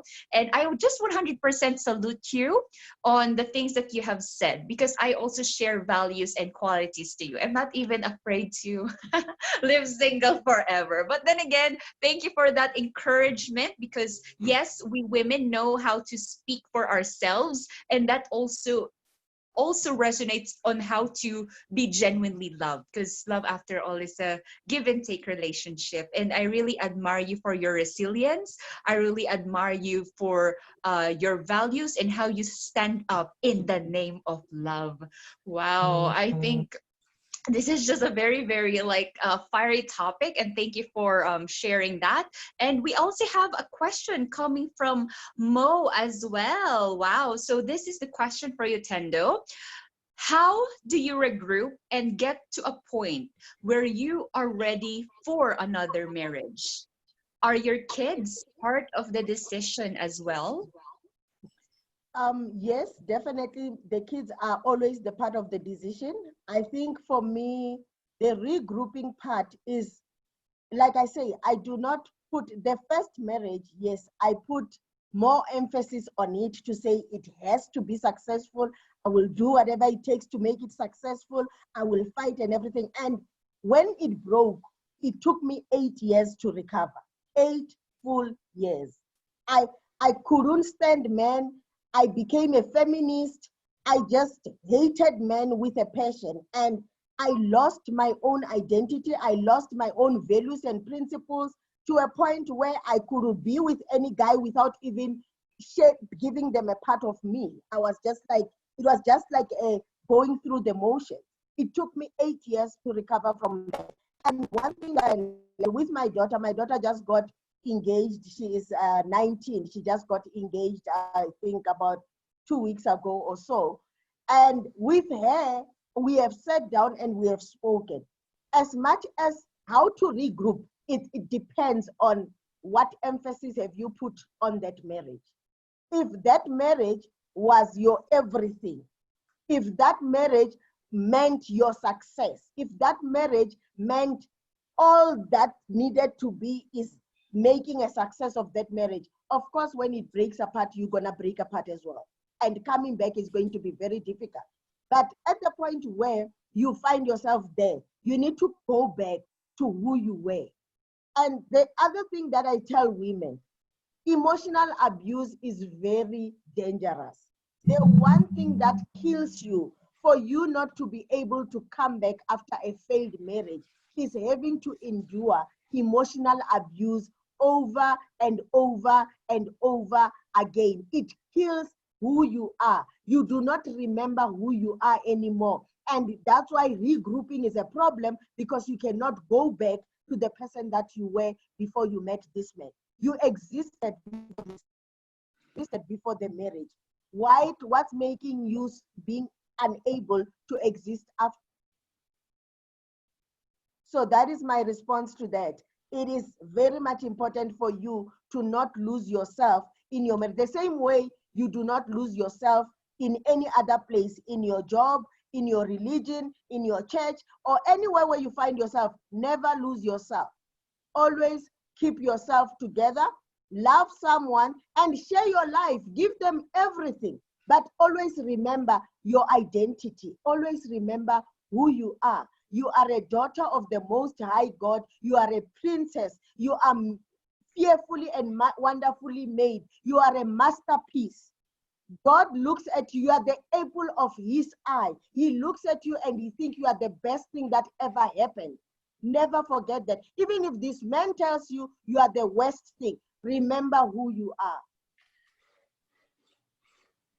Remember who you are, and you are God's priceless queen, masterpiece, priceless princess. Wow, this is like an everyday mantra indeed, that we should always talk to ourselves, not just, of course, Thendo, right, to the women in the house, but also taught to our children and every citizens of this world. Wow, if that kind of, let's say, mindset is always passed even to those who are hurt. How beautiful this world can be, isn't it? Thank you so much. And all of the speakers are really waving their own terms of endearment, in terms of statement, in terms of how they take this kind of topic. And thank you so much for your bravery, Thendo. Wow, every woman in this house is just a channel of blessing to one another. So thank you so much. So shall we just give rounds of applause to us, ladies? I almost got my tissue in the toilet, but I cannot run anymore. Thank you so much for the great support in this wonderful collaboration. And thank you for filling our hearts with lots of gratitude, because your stories are really a mark of legacy that I will always carry. Thank you so much to sharing your heart, Thendo. Thank you so much. All right, so are your are your eyes still okay, guys? Are your hearts still okay? Okay, so we're moving on. Thank you so much once again. We're down to the last 3 speakers, ladies and gents. And now for our 6th speaker. Our 6th speaker is an owner of Shifting Your Mindset with Mutsa, life coach by passion, lawyer by qualification, improvement lead by profession. A Black woman versed in diplomacy, strategy, and continuous improvement, bold enough to escape any predicament. A Black woman determined to turn pain into gain, abuse into motivation, rejection into acceptance, discrimination into equality, insanity into sanity, bitterness into love, weakness into strength, failure into determination, low self-esteem into goals, and laziness into ambition. Ladies and gentlemen, let's do a drum roll for Mutsa Makaka. Yay! Hey. Mutsa in the house. Hey. Hello everybody. Thank you. First of all, I'm so humbled to be part of this platform, because I just feel like it's so funny that we are all in different places, different areas, different, ages, but we have possibly walked through the similar journeys. And it's like we all kind of telling the same story in different ways, which makes it even a bigger force for us to, to enforce change. We are in a situation where we're talking different, but we have a common language. And that is, for me, it's amazing. So I can resonate to everybody's story, because I can safely say, even though I'm in my mid-30s, I have probably walked in everybody's shoes right now. Like, I have gone through so much. So having been born in Zimbabwe, and I left Zimbabwe just soon after my A-levels, and I came to the UK soon after my A-levels, early 2002, and I left home, with just my A-levels, and I had a goal. I was determined at that point on, obviously, because I was at such a young age. My only focus was I wanted to be a lawyer. I had not identified my passion at that point. But then obviously, you come to a world where racism is there, but it's hidden. It's like masked racism, so you question yourself that, is this really happening to me, or is it not? And I feel like that's, systematic racism to be where we are at this point in time, is because it's always that point where, when you're loved and somebody's being pained, you can't understand it. You can't resonate. You're thinking to yourself, how is this possible? How can this person act like this? So you're in denial, right? This is happening to you. You're in denial until to the point where you actually say, you say to yourself, hang on a minute, this is happening. And I think that's where systematic racism has got us to be where we are. We had always been, I think we're coming, especially most of us Black people, we come from love, we come from love and how we're raised, principles, and even, as humanity, we all come from a place of love, because I think what joins us together, okay, despite race or anything, is love. So when somebody acts indifferent, you question, you ask yourself, how is this possible? Fast forward, I come to England and I'm thinking to myself, how am I going to make it? Because obviously I'm coming into a system I'm not familiar with. But system-wise, professionally, language is different. My accent on its own, my name on its own, Mutsa, had been an obstacle that if I wasn't strong enough, I would have lost that, and that's my identity. Because you get people that can't even pronounce your name. So I'm in a foreign land with so many things. I'm seeing different things happening, at the back end, resonating again to Thendo's story. I meet somebody, it's not going right. I don't love myself enough because I don't know myself enough at this point. So I have so many different things. I've got discrimination going on. I've got I can't say emotional abuse, but I think for me, at my first marriage was because I've been married twice as well. My first marriage, it was because I wasn't mature enough. So I got married for the wrong reasons, and I accept. So I accept. But at that point on, I was so immature and there was a lot of things going on. And then I found myself in a place where I was actually a kitchen porter in a department store called John Lewis. And the manager came to me one day and he said to me, look, how come you are so intelligent, the way you talk, the way you speak? Is this what you want to settle for? And I said, no, that's not what I want to settle for. What makes you think that I want to settle for that? He's like, well, just asking, you seem like you're in your comfort zone. And I'm a person that reflects every day. At the end of each day, I always reflect, be it me and my boys. I've got 2 boys, we sit down and reflect. And I went back home that night and I was thinking to myself, actually, he's right. He is right. He's making sense. The penny dropped and I knew I had to do something. So I went on, started my law school and everything finished. Then it came to the reality. At this point on, my first marriage is done. I'm I found myself again, fortunately, because I'm growing. I'm in a job. The corporate world in the UK is the most racist place you can be, believe it or not.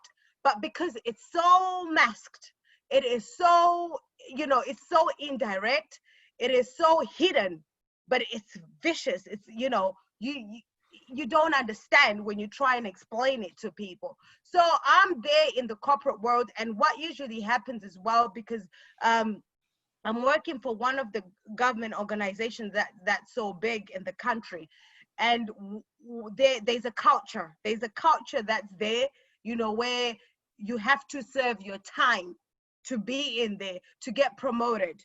And here I am, a young Black woman who's coming in to a place where already the culture is not set.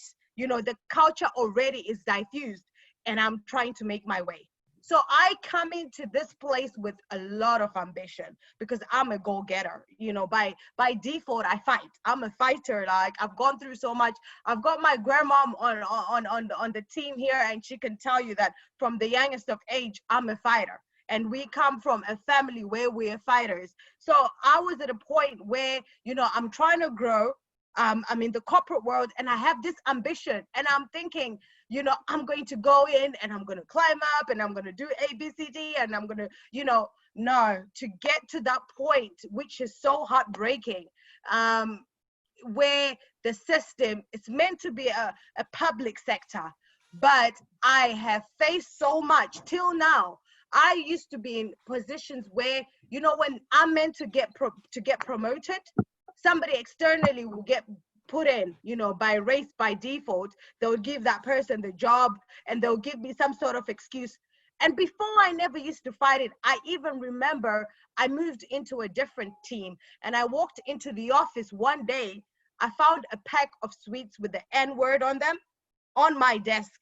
Like, people within the team were eating these sweets, bearing in mind these sweets are illegal in England. But somebody must have gone somewhere for a weekend and they came back. For me, that was when the penny dropped that this is the reality. I need to stand up for myself. I need to fight back, and I need to be vocal, and I need to push, because I didn't leave home to come and settle for this. I have ambitions. And if I'm going to let somebody steal my ambitions, my goals, I'm not being a role model to my kids, you know. So I then started to challenge, you know, start to challenge, but again, we're in a situation where you're trying to challenge, you know, things, but then the people that are actually on the panel that, you know, that gives the verdict are racist as well. So you get to a point where you get to a point where you're like, you're hitting a brick wall. But I say no. Then I had to come to a point where I say to them, look, you know, if you are not going to address the things that I am facing, and I listed all of them. One thing I've also learned in that was collecting myself and bringing my points when I'm collected, because, you know, sometimes when you're emotional, you don't say things in the right way. So I then took time when I was calm, you know, and I jotted down my points, and I went back and I said, I'm giving you two choices.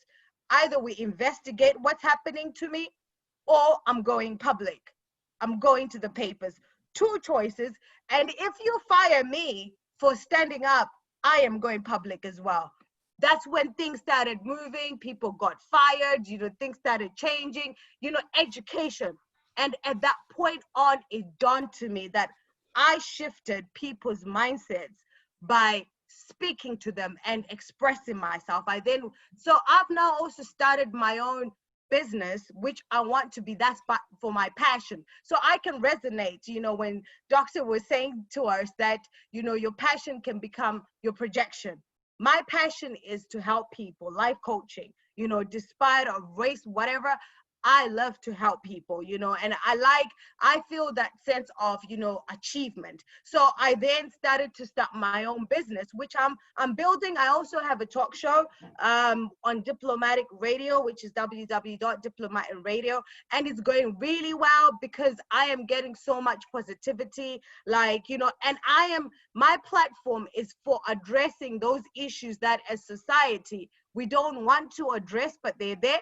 But then going back to the discrimination part as well, another reason why I felt like I needed to stand up and talk was it was not only affecting me, and this is why it's so important for us to stand up, you know, and stand for our generation, because my son right now was getting bullied in school, racially bullied by other 13-year-olds to a point where our house was egged. Not 10 years ago. This happened within this month.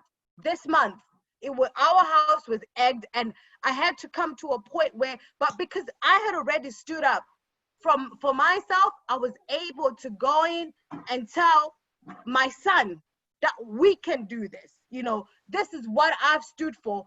You cannot run, because even if it's not the egging, you're going to find it, because we're in a different system, and this is how the system is. And again, it goes to shifting your mindset, because we need to be able to educate our kids. We need to be able to educate generations to come. If we want to be different, you know, this is, again, as going on to what's been said, I'm going to resonate to this. We need to empower our kids so that they don't have to walk the things that we've walked, because in the past, because we're so full of love, we miss the point. We miss things that happen in society, and we don't want to accept. But the reality is discrimination is real, to the point where 3 weeks ago, my house was egged. My son is scared, but even though we're getting there, you know, we're getting there. I'm a woman that lives on her own, because now I'm a single mom. I jumped the part that I got married twice again, and that didn't work. But I'm like with Thendo, you know, if you can't love me for me, I'm not gonna settle, you know. And again, it's kind of difficult as well. If I'm to put the cultural aspect of coming where I'm coming from, it takes a lot of strength for you to stand up and say, no, I'm done with the second marriage. I want to go on. But you need to love yourself first in order to love other people. And even being a single mom with all these things happening, I still know that I need to love myself to be the best mom, to be the best colleague. So now, this is 3 years later. I'm still in that corporate organization. I still have battles, but they know where I stand. So, you know, it's either we sort it out or we fight, and you don't give up. And then I've also told my son that it's either we sort it out or you fight, because this is just the beginning. You know, it's sad, but this is how it is. So I then started a campaign on social media, again, resonating that social media is very important, you know, a campaign, and I got a lot of people backing us up to the point where the MPs, the councillors in our town said, right, we need to talk. And I said, yes, we need to talk, you know, and they were like, what's going on? And I said, this is what's going on. So now the case is being investigated, because when I reported the case to say this is what happened in my house, we didn't have anybody come to check on us.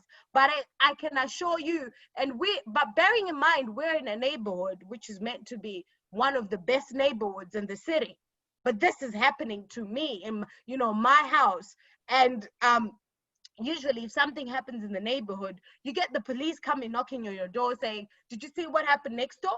But this happened to me, which was visible. Everybody could see, you know, everybody was sympathizing with me in my street, but the police didn't even come, you know. So I got to a point where, you know, I'm at a point in my life where I think this is the time. This is our time, you know, all lives matter and we're all loved. And with shifting your mindset, you know, I've got, you know, like I've got a lot of backup from a lot of white women, you know, that are older than me, that have retired, that believe in me and they support me. And, you know, but this is, if we do not take an opportunity, see this as an opportunity with everything that's going on, the pandemic, you know, the Black Lives Matter, if we don't see it as a process of the world shifting and use it for our advantage to make things better, to enhance ourselves, to education, the things before, we'll miss it. And the cycle will continue and continue and continue. So I'm a person that believes even in the worst of situations, there's always an opportunity. And that's where I am going with my shifting your mindset. And I hope one day, I mean, like for me as well, Oprah is like my role model. Like I listened to her first shows, from the first show she ever did, and she didn't have any people to tune in, and she was talking about how to find a good man. That's how much you have to have that role model. And I have my grandmom as well, who has been like, she doesn't know this, but I'm going to say it out now. She taught me things that I was 16, 15 years old. She would sit down with me like in a bedroom. I remember this very well. And she would talk to me. She would tell me different things about life, about, you know, when you come into a city, you need to be kind to people. You need to be this, and that is where I found my strength. Her words, when I was in a foreign land that's full of racism, you know, I'm confused. I'm trying to find love, and I lose myself in trying to find love, up to a point where I found myself again. She has been in the background along with my mom, you know, but I'm just at a point now where I'm thinking to myself, this is our time. This is the time to make that change, the change we want to see. We need to educate all women, whatever races, all kids, whatever it is, the next generation. We cut the cord.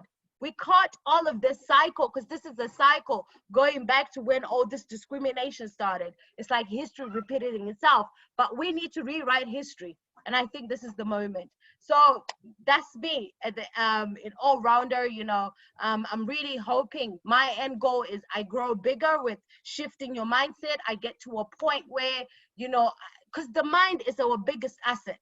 Once you conquer the mind, you conquered everything. Once you conquer your thoughts, you'll be able, and once you influence the next person's thoughts, you get to a common place, you get to the middle ground, and that's where I am right now. So, you know, I really appreciate, because at least I feel I'm not alone, because I always used to feel like, you know, especially with 2 marriages, Thendo, I used to feel like, oh my God, the world's gonna judge me. She's not even 40 and she's been married twice. But and then I would always find comfort in both my ex-husbands. You know, they have so much respect for me, so much respect for me. And we are in a place that, you know, with both of them, we talk. You know, if they need advice, they know they can come to me and I will have their back. We're civil. For the sake of the kids, you know, at the end of the day, you know, I've always told my kids that your happiness is what's important. Being true to yourself. And I always, my oldest is 13 and he asks me conversation, why you and dad not together? Even my 6-year-old is a 40-year-old, you know, he's like an old soul. They'll ask me, why are you and dad not together? And I'll say, because, you know, we wanted different things and I'm being true to myself. And that's what I want them to understand, you know. Wow. Never ever. Yeah, so that's where I am. And I believe that if the world can be negative, you know, it can also be positive. If the world can be bad, it can also be good. So that's what I believe in, and that's where I am. Okay, Mutsa, I have a question. Have you been fighting cases in the courtroom? I mean, No, because you're a lawyer? Yeah, so at this point in time, when I graduated, finished everything to become a lawyer, I did not understand the concept of defending myself. So I diverted, you know, because being a solicitor or a barrister is the toughest. There's a lot of racism in that industry. And this, you know, again, you have to pay your dues. So I decided to branch out because I was like, you know, that I wasn't empowered enough to fight. So I branched off. So now I'm working in strategy and transformation and policy. So I kind of tap into my legal side, you know, when I look into the policies and stuff. But actually, I realized that my passion is to be a life coach, you know, helping people. So even if I would have wanted to fight to become a lawyer in court, it wasn't worth it for me. Because I think with your enthusiasm, determination, and your experience, with your passion, you can fight more of the blacks. I do. Black people. I do for giving back to the community. So it's like my talk show and my radio show, and the cases. I do cases for people that come to me, and I don't charge them, you know, and I fight their cases. And again, I tell people on my radio show or to come in, you know, and if they have, I do it. I do it for free. I do it for free. Yeah, I do it for free. So I still use the legal skills, you know, for a lot of battles, you know. But I do it, you know, in a way that's not like that's my profession. I'm doing it just to help and, you know, do what I can to uplift other people. Hats off to you, Mutsa. Take over, Mariz. Thank you so much, Mutsa. Wow. So these are really the strong women who are really shaking the grounds of people who are doing injustice. Wow, Mutsa. So how can you also encourage, let's say, children who are also having this kind of, let's say, discrimination and abuse? Let's say, I know that not all homes can, they can teach their children on how to be strong. So I know that you, as a mom, that you have taught your children so well. So what is your like key training on how you could raise children who are strong, mighty, and also the one who can stand up for themselves? The key is to have those open and honest conversations. It is key because I feel like sometimes we think we're protecting our kids when we don't tell them the reality of things, because bearing in mind we're in a land where when he goes to school, you know, the white people, he's got white friends, Asian friends, all races, and I'm telling him that your friend, you know, not your friend, but the white race, you know, these things can happen. And sometimes I think it's kind of difficult. We don't want to accept, but we have to have these open conversations and empower them to be able to understand, so that they don't, when they see injustice, they're able to recognize it. They are able to identify, to say, no, this is wrong. I need to speak up. So we need to also equip them to speak up, to say, you know, and also equip them not to change who they are, to accept who they are, and to fly high. Fly high, never change, and never, ever, ever, ever get pushed. We need to have those open conversations, because the world is a cold place. Despite racism, they're pedophiles, you know, they're abusers, they're psychopaths. Either way, we need to educate our kids and have the open and honest conversations so that they're ready as well when their time comes to have those conversations with their kids. Amen to that. Yeah. Thank you so much, Mutsa. Thank you for the bravery. Those, of course, a lot of significant message coming from you, because these days we really have to raise kids that are aware of the things around them and they know how to say no or yes to such acts. Thank you so much, Mutsa, for your bravery and such an endearing story, because it's so hard for you to leap out after you're going to your homes to a foreign land. It's just very commendable that you really rise from those ashes. Thank you so much. Another Wonder Woman in the house. All right, so a big much. round of applause. Yes, let's all fly soar high. Thank Thank you. you so much. Thank you. And now we're going to the last two speakers, and I hope your energy is still there, still on fire, ladies and gents. Thank you so much. And now for our seventh speaker. Our seventh speaker is the founder of Victorine Ndikum Foundation for Single Parents, and she is an event decorator, a CEO of Vicky's Deco, and she has done a lot of work in the community, including raising awareness and funds for cancer research. She is a community leader who helps to feed the hungry and provide adequate food access to the vulnerable communities. Ladies and gentlemen, a big round of applause to Victorine Ndikum. Yay! All right. Oh my God, what an introduction. What an introduction. Thank you very much. All Thank right. you. Yeah, You're thank very you. welcome. Way to go, Victorine. I know, I know. You know what? Every single one in this panel, I don't even know what to say, but I say thank you so much for me even being part of this. I have really broadened my horizon, and I believe you me, I'm not the same person again. From all the stories and all the testimonies I've heard here, it's amazing. Mine is just, you know, as you walk through the valley of the shadow of death, I know that someone is there for me, which is God is with me. You know, when I got married, I thought all my problems were over, but I didn't realize it was the beginning of my problems, you know. And when a husband walk out from you with leaving 3 children, you not even knowing what to do, there was racism. I was being blamed for everything because they didn't know what was in my house. The friends that were my friends, they turned against me because he walked away. And he did not only walk away in this country, he went back to Cameroon, leaving me with 8, 4, and 5-year-old children, and I didn't even know what to do. And on top of that, he took 30 grand as loan from the house and left.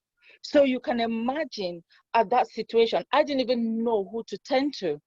I didn't know who to call because it was an embarrassment to me. And we were like the role model in our community. And those people against me were people who were very close to me. And they thought, oh, I think she did that. She must have chased him away because she wanted the house. Far from it, they didn't even know what was going on in my house. And they were so happy. They were celebrating my marriage, that it wasn't there anymore. It was something that I myself could not explain. But you know one thing? If you are an innocent person, if you know what you want, I'm telling you, you will definitely come out of anything that you are going through. I went through so much with the 3 kids. And believe you me now, from all those things now, I went to court, I battled, I won. And from all those, my kids now are 33, 31, and 30. And they are making it in the society. I was blamed that they're not going to come out with nothing. I'm not going to be anything. But you know what? Those 3 children, because I couldn't go back to university, they sent me back now, and I'm doing my master's in the university. Life is something else. There was a barrier, like it's like something like a wall in front of me that I am not going to go down that route after 16 years. There is no way I'm going to go married again because of the pain, because of the things that happened to me. But you know what? When this man left, I began to have success in my life. Some people will come into your life, and you know what?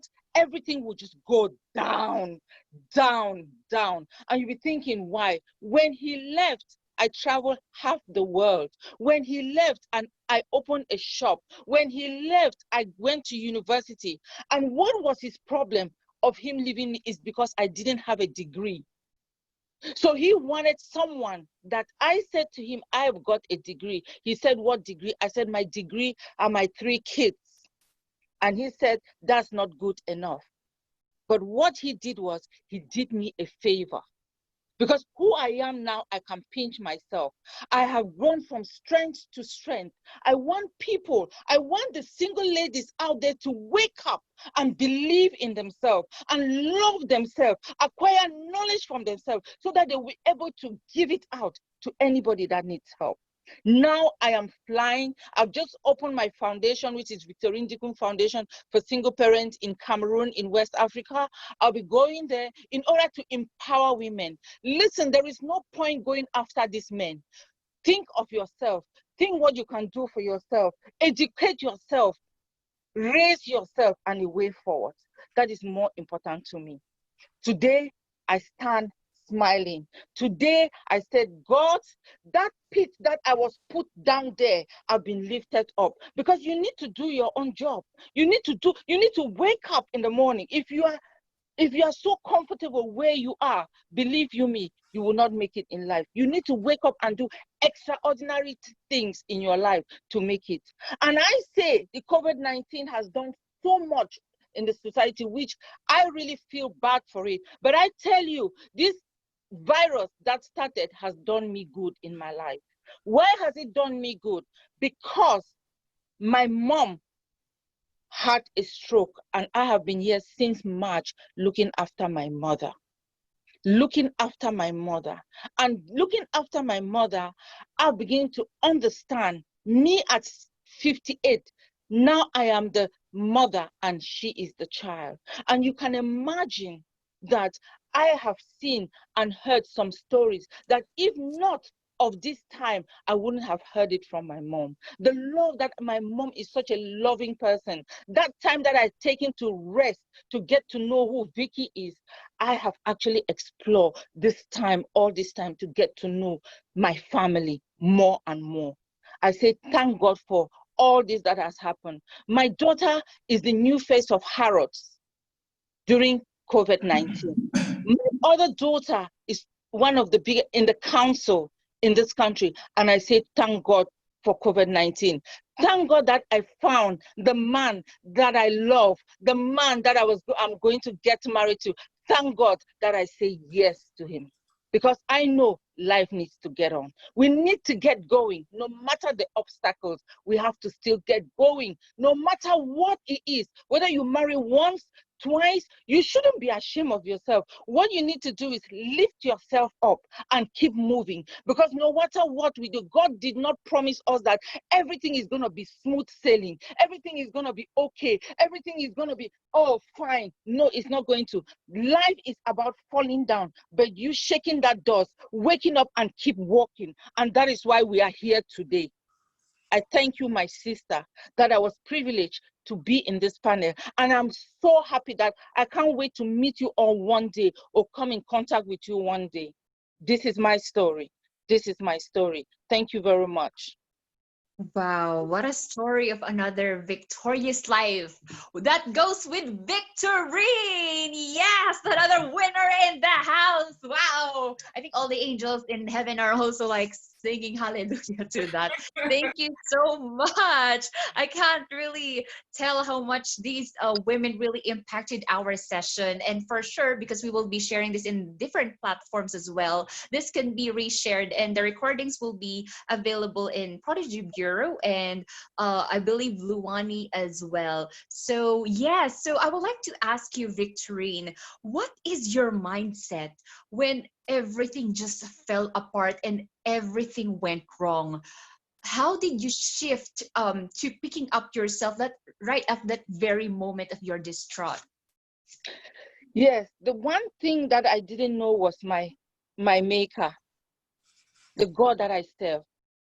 If you don't know where you are standing, your foundation, you build your foundation on God, who I believe and who is my maker. The time that I began to know who he was, and he started doing things for me, and I started agreeing and reading the Bible and understanding who he was. Before I wasn't.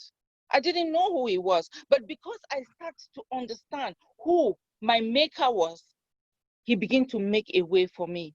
It was a painful situation, bringing up 3 kids on your own and people talking about you and people laughing about you. It was not an easy go. But when you believe in something, and my children also kept me going, they were so strong. I had to smile when there was no time for me to smile. I had to do it. I had to move when there was no time that I was weak. I had to get up. I had to go, because when I look at the 3 kids, nobody would have been there for them. So I thank God that it was my maker that actually gave me the strength, the energy to move and to be who I am right now. And I give him the praise every single minute. Amen. All right. So Victorine, thank you so much to that. And knowing that you have already became this kind of woman of steel as well, how can you also inspire those women on how they can really, you know, be consistent on how to pick themselves up? Because you know that our minds are our own enemies. And of course, God is our vindicator and God is our source. I would like to know, is there any kind of mantra that you also do every day, or like devotion for you to keep, of course, in line with God and in line with yourself and in line with, of course, coping up with those troubles? The thing is changing your mindset. The thing is listening to other, reading, listening to people, going places, you know, is very, very important. Because the thing is, when things happen to you, you will realize the friends that you have are not there anymore. You'll be shocked. You will be very, very shocked. But the thing is, if you believe in yourself and look for people, it doesn't matter which country they come from, and try to share your story, because you don't keep things. Because when you start to keep things in you, you become depressed. So what you need to do is share with someone that you believe you could have a little bit of, say, okay, I can trust this person, and something will make a way for you. Because the thing is, with this world of nowadays, if you are not strong within yourself, if you don't believe who you are, if you are not stable where you are, what people will do is they will come into your home and change everything for you. That is why selling your birthright, I would say. And if at all you are somebody that is focused, you will always have a way out of in every situation that you put yourself into. But I am saying to every single person, you know one thing, you were born in this world with nobody. Even if you are a twin, you came one after the other. So what you need to do is you need to be strong. You need to stay focused. You need to be grounded. You need to organize yourself. There are things that you need to do in order for you to succeed in this world. Because you can't be scattered everywhere. You can't be just any type of person. But you need to be so focused and organize yourself and know what you are doing. Otherwise, it's not going to work for you.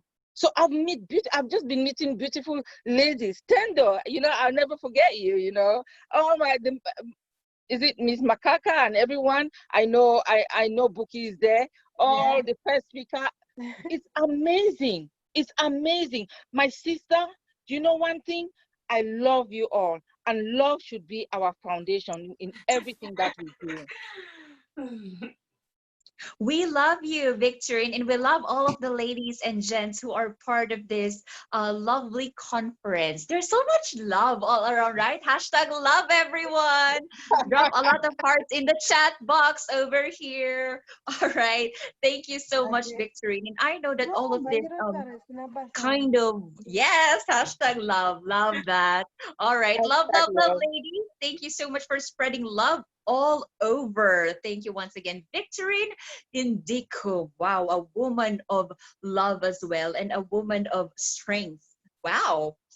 And after all of the Wonder Women who spoke their grace, their stories full of grace, full of hope, and full of love, then we will be having our last but not the least. Wow, a lovely gent in the house. But before anything, I would love to introduce him. All right, our last speaker is the supply chain and logistics expert professional, former Vice President of Agility Sub-Sahara Africa, an entrepreneur and founder and CEO of UAE Africa Networking Group. Wow, the one and only, the handsome and awesome William Stenhouse. Woo-hoo! I love the ladies. They're all like, woo-hoo! William, way to go. Hello, everyone. Can you hear me okay? Yeah. Yes. Excellent. First of all, thank you very much, Charmaine, for inviting me to be a part of this fantastic panel. And salute to all of the women that I heard tonight, your testimonies, your stories, your experiences. I felt all of them. And hopefully we'll stay in touch and hopefully we can collaborate. I see a lot of you are doing great things in your community. And I hope that we can actually connect and collaborate after this is all over with. I think today's session has been very inspirational. I learned a lot. I felt every one of you and your stories, your passion, your pain, and I think it's just it's been very, very powerful. So a little bit about me. My name is William Stenhouse, as mentioned in my bio. Former Agility Vice President. I worked for Agility for the last 16 years. I am now transitioning into a full-time entrepreneur. I've started a new company called Stenhouse and Associates, where I provide counseling and coaching, also consulting as well for supply chain, logistics, warehousing, business setup here in the UAE. I'm originally from Pittsburgh, Pennsylvania in the US, but I've been in this part of the world for the last 16 years. I'm an Air Force, of the US Air Force veteran of 21 years. I've spent 21 years in the US Air Force, and I've traveled all over the world. And I've spent more time outside the continental United States than I probably have in the United States as far as being stationed. You know, I always look at racism and I look at this topic as something that you have to deal with, but also it's something that you have to work around. I look at racism as an obstacle, and when you're running track, it's like something that's in front of you. You see it, you recognize it, and you know that you have to make a move, or that you have to strategize on how you're going to get around it. I've had lots of incidents. One in particular that I'll highlight here, when I was in the US Air Force, I was stationed in Plattsburgh, New York, and my supervisor, he invited me to his birthday party. Now, he was from West Virginia. And if anybody knows about the states, West Virginia is kind of what they call a hick town. And he invited me to his party, and all of our colleagues were there, people that we work with, some of his friends. And he, when I walked in with myself and another colleague, and he was a bit drunk, and he says to me, "Oh, look who came. Let's hang him up. Let's hang him up." And I looked at him, and I could have just played it off and said, you know, he was drunk, or he didn't mean it. It was just a joke. But no, I had to stop him in his tracks. And I told him, I said, you might be drunk, but you have to apologize now or I'm leaving. He said, oh, I'm just kidding. But it didn't sit right with me. So I left immediately. So it was a Friday night. So that Monday, I went back, and he happened to be my supervisor. I went to his supervisor, explained what happened. And the supervisor, which was someone else that was Caucasian, he kind of played it off, didn't mean it, so forth and so on. But I said, no. What he did was, he's a leader, and he set the wrong example. What he was able to do was completely wrong. He used his privilege and his power to make a joke out of me and the situation, which is not funny at all, because we're not in the 60s, we're not in the 50s, we're not in the slave during the slave time. This was actually in the 80s. And so I took that case all the way up to the staff judge at the base at the time, and a formal apology. And also he was up for another promotion, and his promotion got pulled. I've been taught, in my house from an early age, that whenever you see wrong, you stand up for what's right, even if it's you or somebody else. You don't keep quiet. Had a second incident when I was working for Starbucks. As I said, I retired after 21 years. I moved back to Pittsburgh, and I was working for one of my proudest moments. Is one of the questions. Was working for a nonprofit organization where I helped at-risk youth to actually go to the next level. And, after they ran out of funding, I was recruited by Starbucks, and I was accused of, number one, stealing. I was an operations manager, and I was one of the few Black operations managers, for Starbucks in the region. I was accused of stealing, one, and I was accused by one of the baristas of making comments that were inappropriate. And believe me, this never happened. So again, I had to, vindicate myself. And at the end, nothing happened. I was issued a formal apology. Actually, I got a chance to meet Howard Schultz, actually, as a result of this, because there was a meeting of all the district managers, and I was invited to go to Seattle to kind of make amends of what happened. But again, whenever you get into these situations, you recognize them, you strategize, you stand up for what you believe, and in the end, you have to persevere. And it didn't make it right. Unfortunately, these things occur all the time. And because, again, how I was raised, I persevered, and I eventually got even something better as a result. Fast forward to Agility 2004. I was headhunted in the US to come to Kuwait to help start up a distribution center for the US military. And since 2004 till today, I have been one of the probably only African American executives. One thing I can say about this company is that it's multicultural, multiracial, and it's something that it's an environment that I really appreciate. When you look at the UAE, now that I'm in the UAE, you really get an appreciation for being in an environment where you're appreciated. When you walk into some stores like Louis Vuitton or Gucci or Prada, they don't look at you as if you don't belong here. They don't look at you like, do you have enough money? They don't follow me around because they think I might steal something.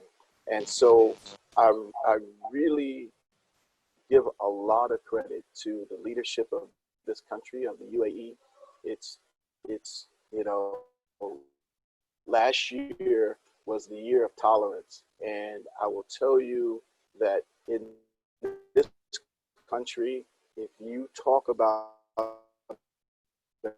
another nationality in a bad way, this can land you in a lot of trouble. And so I really environment where you can live free, you can be yourself. And I know that doesn't exist everywhere. You know, I've heard stories about the UK, I've heard stories about the US, and even some of my family and, you know, friends have gone through some very terrible things, you know, terrible things. So I really appreciate this opportunity to tell my story. You know, you know, Black Lives Matter, you know, what's happening, I think now is, you know, a lot of nationalities are now having to come to grips with, you know, their privilege. You know, looking at African Americans, Black and brown people, and some of the things that they've had to go through all of these years. And it always surprised me when they say, we didn't know. We didn't know that these things went on, but it happened right in front of you. So, you know, I'll ask, you know, everyone that is here today that is you know, Black or brown, how do you use your privilege when you see something happening to an African in UAE, or something is happening to someone of another nationality that's being discriminated or being mistreated? How do you use your privilege to stand up for what's right? How do you use your privilege? And if you're not using your privilege, then you should. And I think this has been really a moment of, you know, awakening of, you know, what we've endured all of these years. And I'm hoping for real change. I'm hoping for real change in the US. I'm hoping for real change in the UK. Let the UAE be a shining example of how 204 nationalities can come together and can live in harmony and even have a discussion like this so far away from, you know, the US and the UK. So, you know, I won't belabor the point. I thank you, Charmaine, for putting this together. I think it's an important topic, and you know, I encourage us to continue having these conversations, and I encourage everyone to keep looking for ways to make things better. Yes. Thank you so much. All right. Thank you so much to you, William Stenhouse. Wow. It's like a brand name, isn't it? Every time I really say this. Okay, a thorn amongst the roses, according to Thendo herself. And she would love to give you a question. Okay, Thendo, please. Sure. Yes, you can ask the question. Yeah, thank you so much for that. I think it was very inspiring, and also like understanding your experience and where you are at. So I'm going to ask you a question on some statements that have been made recently with regards to men and gender-based violence, especially in South Africa. We had a big rise of gender-based violence and men killing women and everything. One of the things that was mentioned was that we live in a society where women and children are loved for just existing, but men are loved for what they can do. And apparently the transitioning from being a boy as a child, being loved for who you are, and transitioning to being a man where now you are not loved for who you are, but you are loved for what you can do and what you can provide, creates a discomfort. Can you just kind of give us an understanding? I'm raising boy children, and that's why for me this is important to get to understand how, because apparently that is the point where most boys and most men get broken in the transitioning, because they don't understand what changed for me not to be loved for who I am, but now I need to be loved for what I can do or what I can provide? Sure. Well, I think there's a few things that I'll say. Sometimes men feel like, you know, they're the provider, they're the leader of the home, where the women are the heart of the home. We feel like our value sometimes is what we can provide. And when we can't provide, we feel like we're inadequate. That can be kind of the sentiment sometimes when a man is not in a position to provide. Whether it's, you know, because he's lost a job, he doesn't have the skill set to find proper job, he's underemployed, perhaps, you know, the relationship is, you know, not stable. There's many reasons for why a man feels that way. But I have 4 children. I have 2 daughters and I have 2 sons. I've always taught my sons and my wife to respect women, number 1. Okay? Number 2, you know, I've always taught my sons also to be men, also to take full responsibility for their actions, right? And to make sure that whatever they do, they think about it before they do it. This is very important. And they have a responsibility to themselves to not embarrass themselves and also to be a man. Now, a lot of times men struggle with the transition from boyhood to manhood. And even there's been some cases where I've had to step in and tell my wife, because she's a mother, sometimes you mothers, you know, you help your sons, you know, transition, and sometimes you got to step back and let them fall down and get hurt and get up and experience things for themselves. Because if they can't experience being a man, they'll never be a man. And sometimes what you find a lot of times are men in the flesh, but actually their mentality are little boys. You know, they don't make that transition. And a lot of times I find that because of their situation or because of what's happening at home, it's difficult for them to transition because of the environment. Sometimes they're babied, sometimes they're pacified, and they're not given the opportunity to become a man. One of the things that my mother did for me and that helped me to transition, number 1, she talked to me about it. Number 2, she allowed me to make mistakes. I remember when I wanted to drink, she let me drink. She said, you go ahead and drink, no problem. You want to smoke, you go ahead and smoke. But I'll tell you what the result will be. I'll tell you now what the results will be, but you go ahead. You experience that. You got me? And sometimes you got to let that happen in order for that boy to become a man. I hope that answers your question. But abuse, I'll just say this as a parting words, abuse of a woman is never acceptable. And any man that abuses his woman or that he hits his woman is not a man. He's not a man. All right. Thank you so much.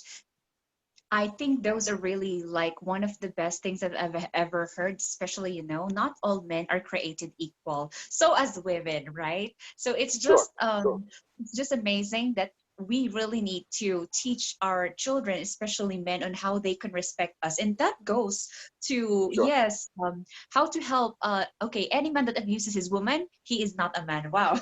Another quotation from Lawani, of course. And that's so true. No, not a man. Exactly. You're the man, William Stenhouse. I hope that your tribes multiply.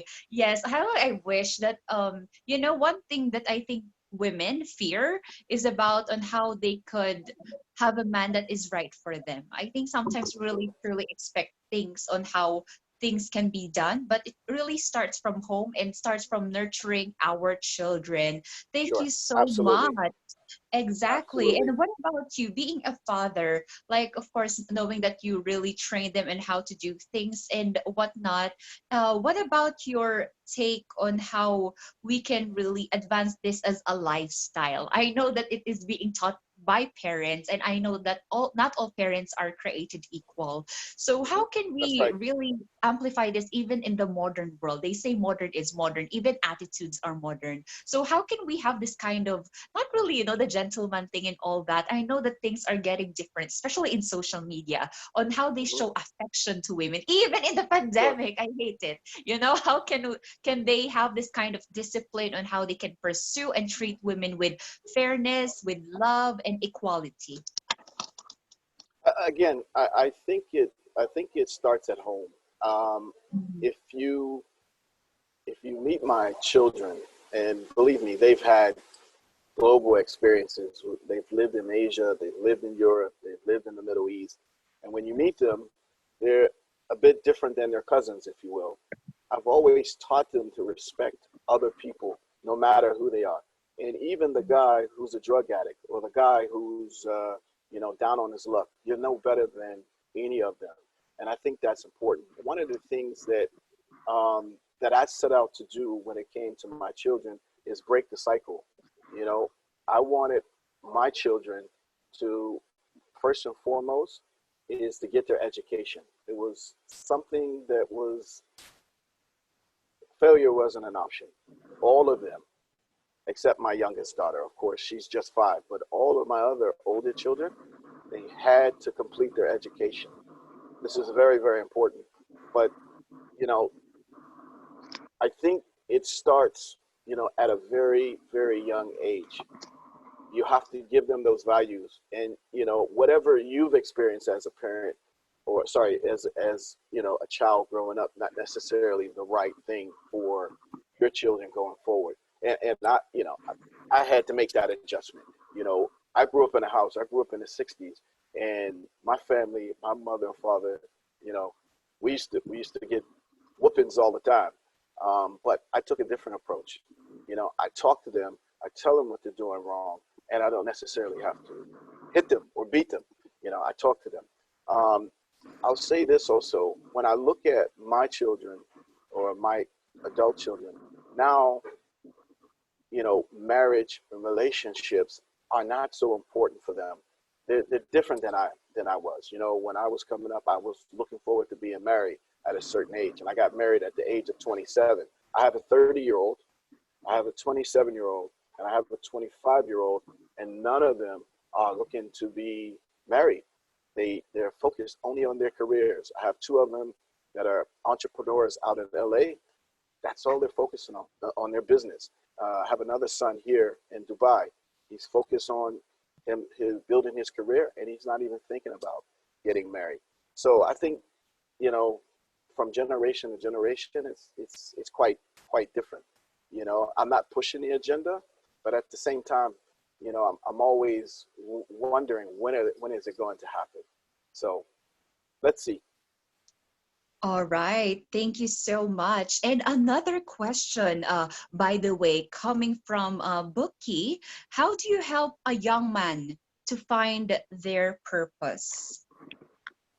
Find your passion, find your purpose. It's that simple. And I heard somebody say that earlier.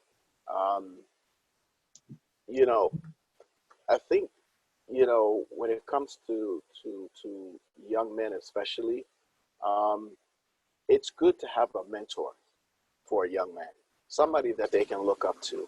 Matter of fact, several mentors. And that's greatly benefited me in my life and also in my professional life as well. And I've done the same for my kids. I've encouraged all of them to have a mentor outside of me. You know, my youngest daughter, she always say, "Dad, you're my hero." And I say that about my kids. My kids are my heroes. But I've always made sure that my kids followed their passion, number one, and number two, they had a mentor, someone who can help them go to the next level. Because sometimes I may be saying something to them, but it doesn't resonate, but somebody else will actually say the same thing in a different way with a different perspective, and then it's accepted. And so I think young men need mentors. This is very, very important. Amen. All right. Thank you so much, William. All right. Thank you so much that even this kind of this values should really be ingrained to us ever since that we're young. So I hope that every parent, I wish that even me in the future, I always pray that can I even be a little bit of my mom and dad? At least an ounce of them will be amazing. Because you know, at that point, I don't really commit into any relationship as long as I fix myself, knowing I'm very career oriented. It's not being selfish, but I know being selfless in the fact that you know what you can give. That's why you're preparing yourself with whatever life throws at you. I know that life can really throw us a different kind of mix, but it's still different when we, especially our generation, the millennial generation, prepares for it, especially spiritually, financially, and all the least that we can think of. But thank you so much. You are all like my sisters and brothers in Christ, brothers and sisters in life. You just filled each other's day with so much beauty. Thank you so much. And having said that, we will be going down for one last round of question. Let's say one more question, and we can let's say give this to any of our gorgeous and handsome speakers. All right. So before we end, do we have any question in the house, like anything? So one more, you can type it in the chat box, or yeah, raise your hand before we finally end this. Ayan. Okay. So last but not the least, probably another question, or probably Charmaine, to our dearest for friends sure. here. All right, Charmaine, go for it. I've learned a lot tonight. I think I'm not the same person that I was 2 hours ago. Thank you so much for your empowerment. And William, wow. I didn't realize that you are like this great. We've been meeting and talking to each other personally, but we didn't talk deeply about our lives and your life. Of course. So one last question for everyone. If you have the opportunity or the chance to be where you want to be, I mean, anywhere rather than you are now. I mean, for example, if you are in, for example, for me, when I am in Dubai. So I would, if given a chance to be somewhere else, where you can express or you can help more or you can do more of your passion and your purpose, where you want to be, or you want to stick where you are. I'll speak for Victorine Ndikum Foundation, right? Now, I think this time for my foundation probably is the right time, but I wish I knew it better, just to create awareness, just to save someone from pain, just to be there for a single parent that has gone through a lot. I will be the best person on earth. I'll be very, very happy, because the thing is, what people go through, you look at the outer side of people, you think everything is okay, but deep down, a lot of people are carrying burden, they're carrying pain. And if I can just save that one person from that pain, I'll be very, very happy, very much happy. I think that's for me. Hey, Rogers. All right. Thank you so much. All right. So anyone who would like to have another, okay, Patricia Rogers, please. And I think you have like your last message to everyone. I think everyone should like have their last message. Okay, Patricia, go for it. Oh, you wanted me to respond to the question you just asked? Or no, I'm sorry. Yeah, go for it. You can answer. I was gonna say, okay, I'm sorry. I guess I would. But anyway, I would, if I could change things in my life right now, I would have been an attorney, and I would currently be a judge. Wow. So that's what my answer would be. Everything else is where I am now today. I'm awesome. I'm great, but I didn't learn a lot of things.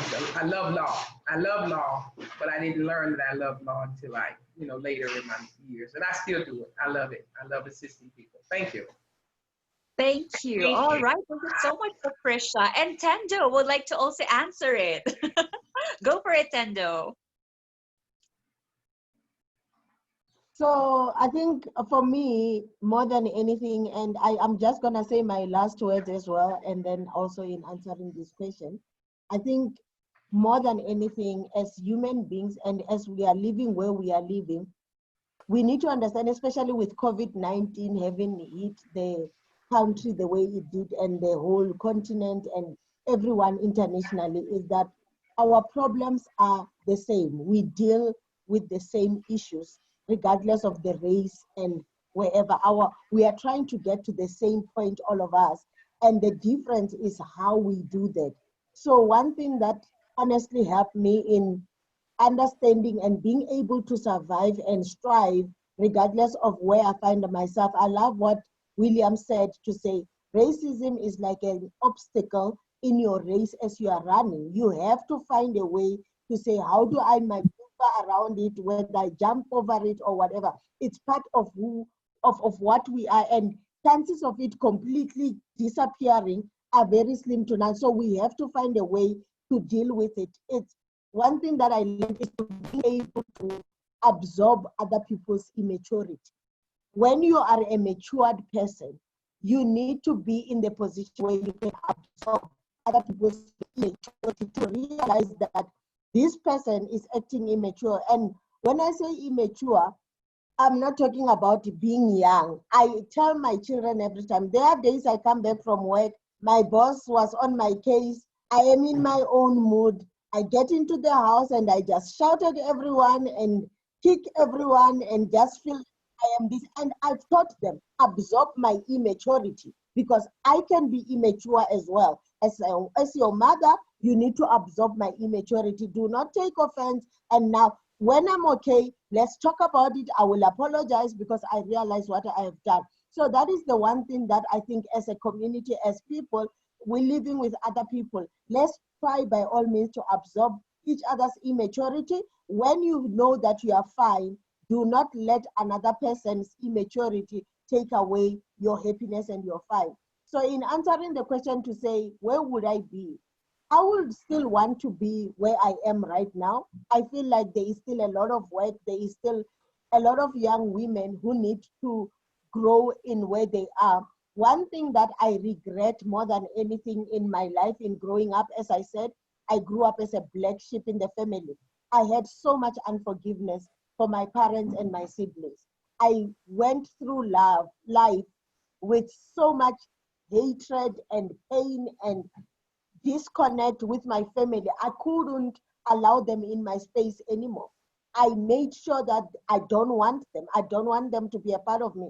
And in growing up, I'm realizing that I lost a lot of time in anger and in pain and in hurt, such that I could have forgiven and understood where they are at for me to be able to move on. Right now, I'm trying to mend things. I'm trying to create, not that I'm saying what they did to me was acceptable, but I am at a point where I'm saying we can find a way to live together. So I'm saying, let's not be consumed with hatred, coming from a place where maybe other races have taken advantage of us, the men have taken advantage of us as women.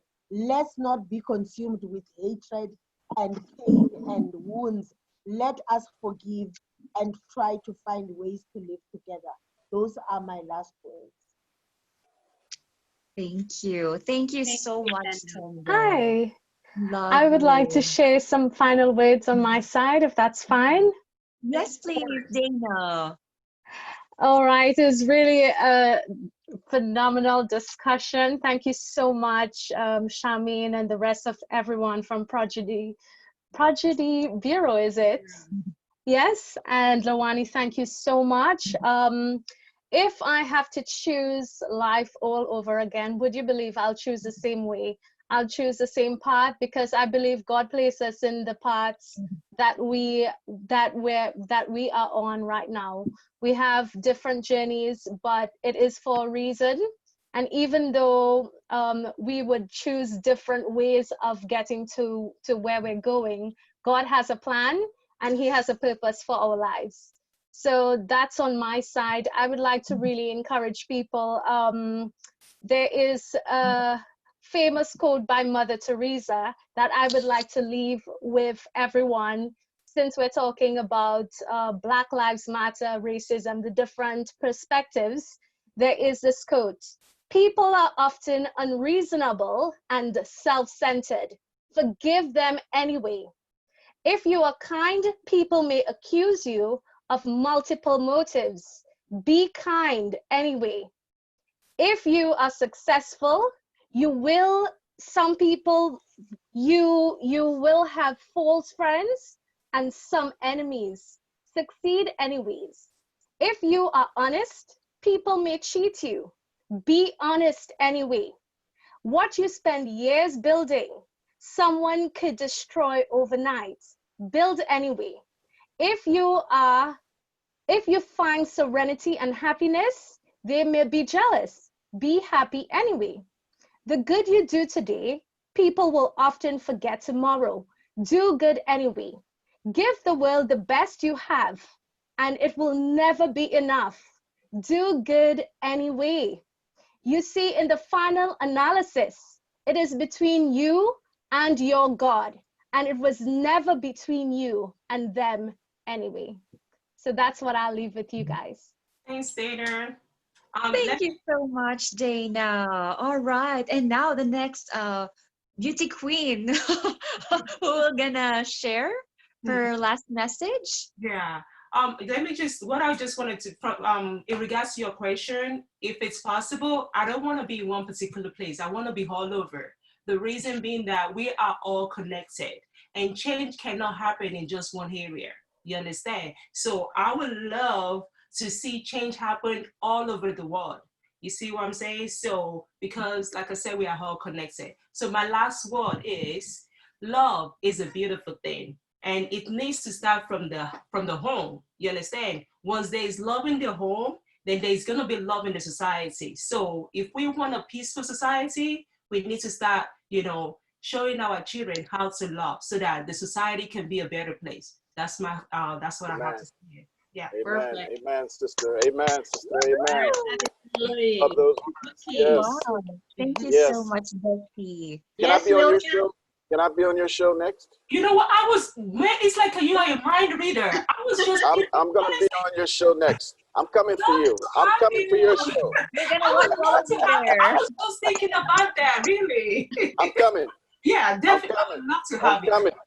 Yes. Yes, I am. Sure. Yes. Talk after, okay? Thank you so much. Thanks. Can I just share some kind words as well? I'm so inspired. Yes, please. I'm here, I'm just managing background, but I'm so inspired. So I just want to share my last message. I just want everyone to ask, can you hear me? Yes, we can hear you. Yeah, because what I normally do myself, every day I ask myself, what can I do to make this world a better place? Because this is the question that you have to ask yourself. Because it's not the years in your life that counts, it's the life in your years.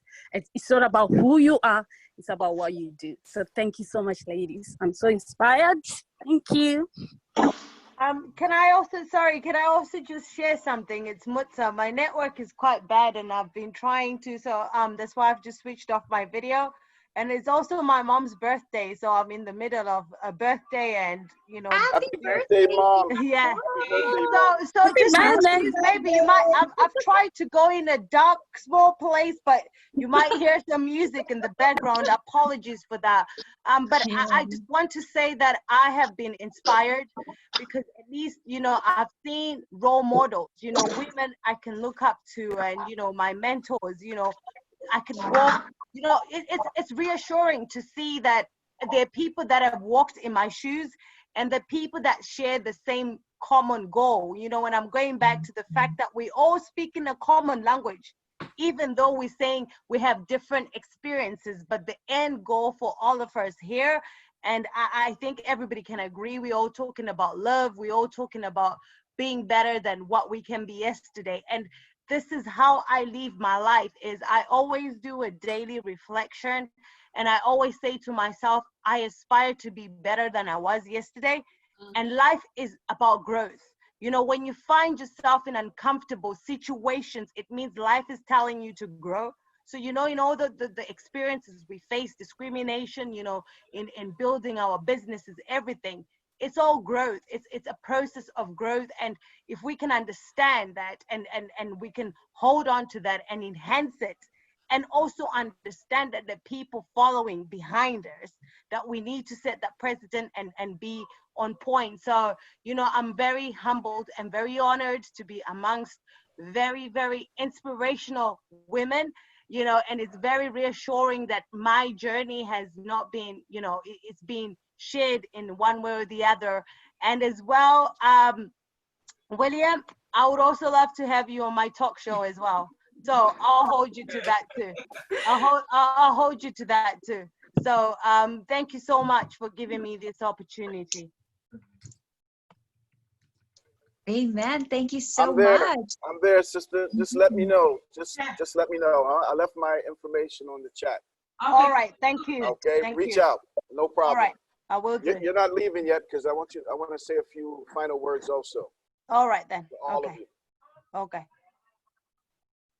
All right, ladies and gents, please do share. I hope that I didn't miss anyone. All right. I'll let the ladies go first. Wait, I'll let the ladies go first. I'll go last. No problem. Please. Please, William. I guess some girls will be leaving now. Some Dr. Cortesha is not here anymore. So you can have. I've got to go now because my mom, I need to take care of my mother. No problem. I just want to say very quickly. You know, yeah, my mom had a stroke, so I'm the carer. Yeah, so I have to take care of her, you know. So Of course, of course. Thank you. Thank you. Bye. I'll message you all. Thank you. Love you guys. All right. Thank Bye. you. Thank you. All right. All right. So before anything else, I think if no beautiful lady was gonna share, I think the gent, the only gent in the house, the speaker, William. William, could you please take the lead now? Sure. I just wanted to say again, it's been an absolute pleasure in being here with you guys. I think to answer the question and my final words, any other place that I'd like to be is all over. But now I'm here in the UAE. I've created what we call the UAE Africa Networking Group. The UAE, 204 nationalities. Africa, 55 countries. We're bringing it together. We're helping eliminate stereotypes, misconceptions. We're helping to bring organizations and business and individuals together. I want to invite everybody on this platform today to be a part of this. It's a movement. I think things are changing, especially across Africa. The UAE is a great place to be. It's a great place to set up your business. And so if you need any information, reach out. We're on social media. We're on LinkedIn, Facebook, Instagram. Reach out. Would love to connect with all of you. And if we can support you, you know, Charmaine, I'm a big supporter of everybody. So let me know how we can assist. We're ready to help. We're ready to help you meet your goals. Let us know. Love you all. Thank you very much. It's been an amazing experience. Much respect to all of you ladies. And farewell and good night.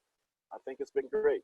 Thank you. Yay! A big round of applause again, ladies and gents. Yes, party. One more announcement. Showering hearts and love all over. So, of course, to wrap up the entire session, I would also love to thank with all of my heart. Such a privilege that this conference went beyond to the roofs of the heavens, really. I think I'm just overjoyed and filled with so much passion, so much wisdom, and yes, so much grace for me to conquer whatever lies ahead. So thank you so much to each and every one, and you are all superheroes in the house. And don't of forget course, to save the chat. The chat. Don't forget to say the chat. Oh, please. There's a message from Dr. Caroline. She said if anyone wants to join the change movement, that you should let her know. If you want to join the change movements, that you should let her know. Maybe send out a message or something like that. Oh, yeah, of course. Thank you so much. Yeah. All right. Okay. Oh, yeah. Don't forget to save the chat, everyone. Don't forget to save your chat. Okay. Yes, please. I just wanted to remind you. I just saved mine. Okay, thank you. We have a screenshot anyway. Yes. Thank you so much. I Right. hope I didn't miss anyone. Dr. Caroline Makaka as well. Yes. Are we Okay, getting all a good. copy of this video? Will we get a copy of this session to post? Yes, Yes, we will. We will send it to your email. Okay. All right. So All thank right, you I so enjoyed much. everybody. It was good. I enjoyed you all, everyone, the energy, the blessings, you know, everybody just the same mindset. We're all in the same mindset, believing the same superpower. And of course, we're moving all in the same direction. And I want to say thank you all for inviting me. And I look forward to connecting with all of you. Same here. Thank you so much, Mariz, our amazing host. Thank you for being a very amazing host for tonight. You really cater. I love you all. I love you. A little more vibrant and enthusiastic. Thank you for all our speakers. Bukky, Thendo, William, Patricia, Dana, Mutsa, and Dr. Cortesha. Thank you so much, Victorine as well. Please keep in touch. We will not be staying with this frame, with this screen only. We will be connecting with each other after this. And I would like to, aside from being a part of the Ladies of All Nations International and also with Patricia Rogers' chapter for women, I am also inviting you to be part of the Prodigy Bureau Global Women Speakers, wherein we will travel every year for every country to spread and empower women through the Global Women Empowerment Summit. So hopefully it will be in the Philippines next year. And I will be looking forward for your presence soon. I will be doing hard work just to fly you all to Philippines, and we will empower the Filipinos. Wow. That'll be nice. Awesome. I would love to have you be with me, and hopefully we will be empowering and inspiring Filipino women and men. Awesome. That's awesome. Please keep in touch. Please like and share our page in Facebook, Instagram, Prodigy Bureau and Ladies of All Nations International. I guess Instagram is Luwani Global, and in Instagram, Prodigy Bureau. And please support each other. Whenever you need each other, please try to contact each other. I am just here for you. I am your avid fan. I will be supporting you in any way.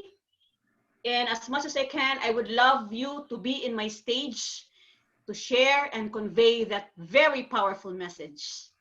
Thank you, everyone, and God bless us all. Black Lives Matter. Thank you. Thank you. Keep in touch. Keep in touch. Thank you. Thank you. Thank you. Patricia, thank you. God bless everyone. See you on social media. Mariz, thank you so much. I love you. You put on Bye. that's good. Dr. Caroline, we have another powerful session. Congratulations to us. Miss you all. Thank you. Yes, Thank you. Thank you.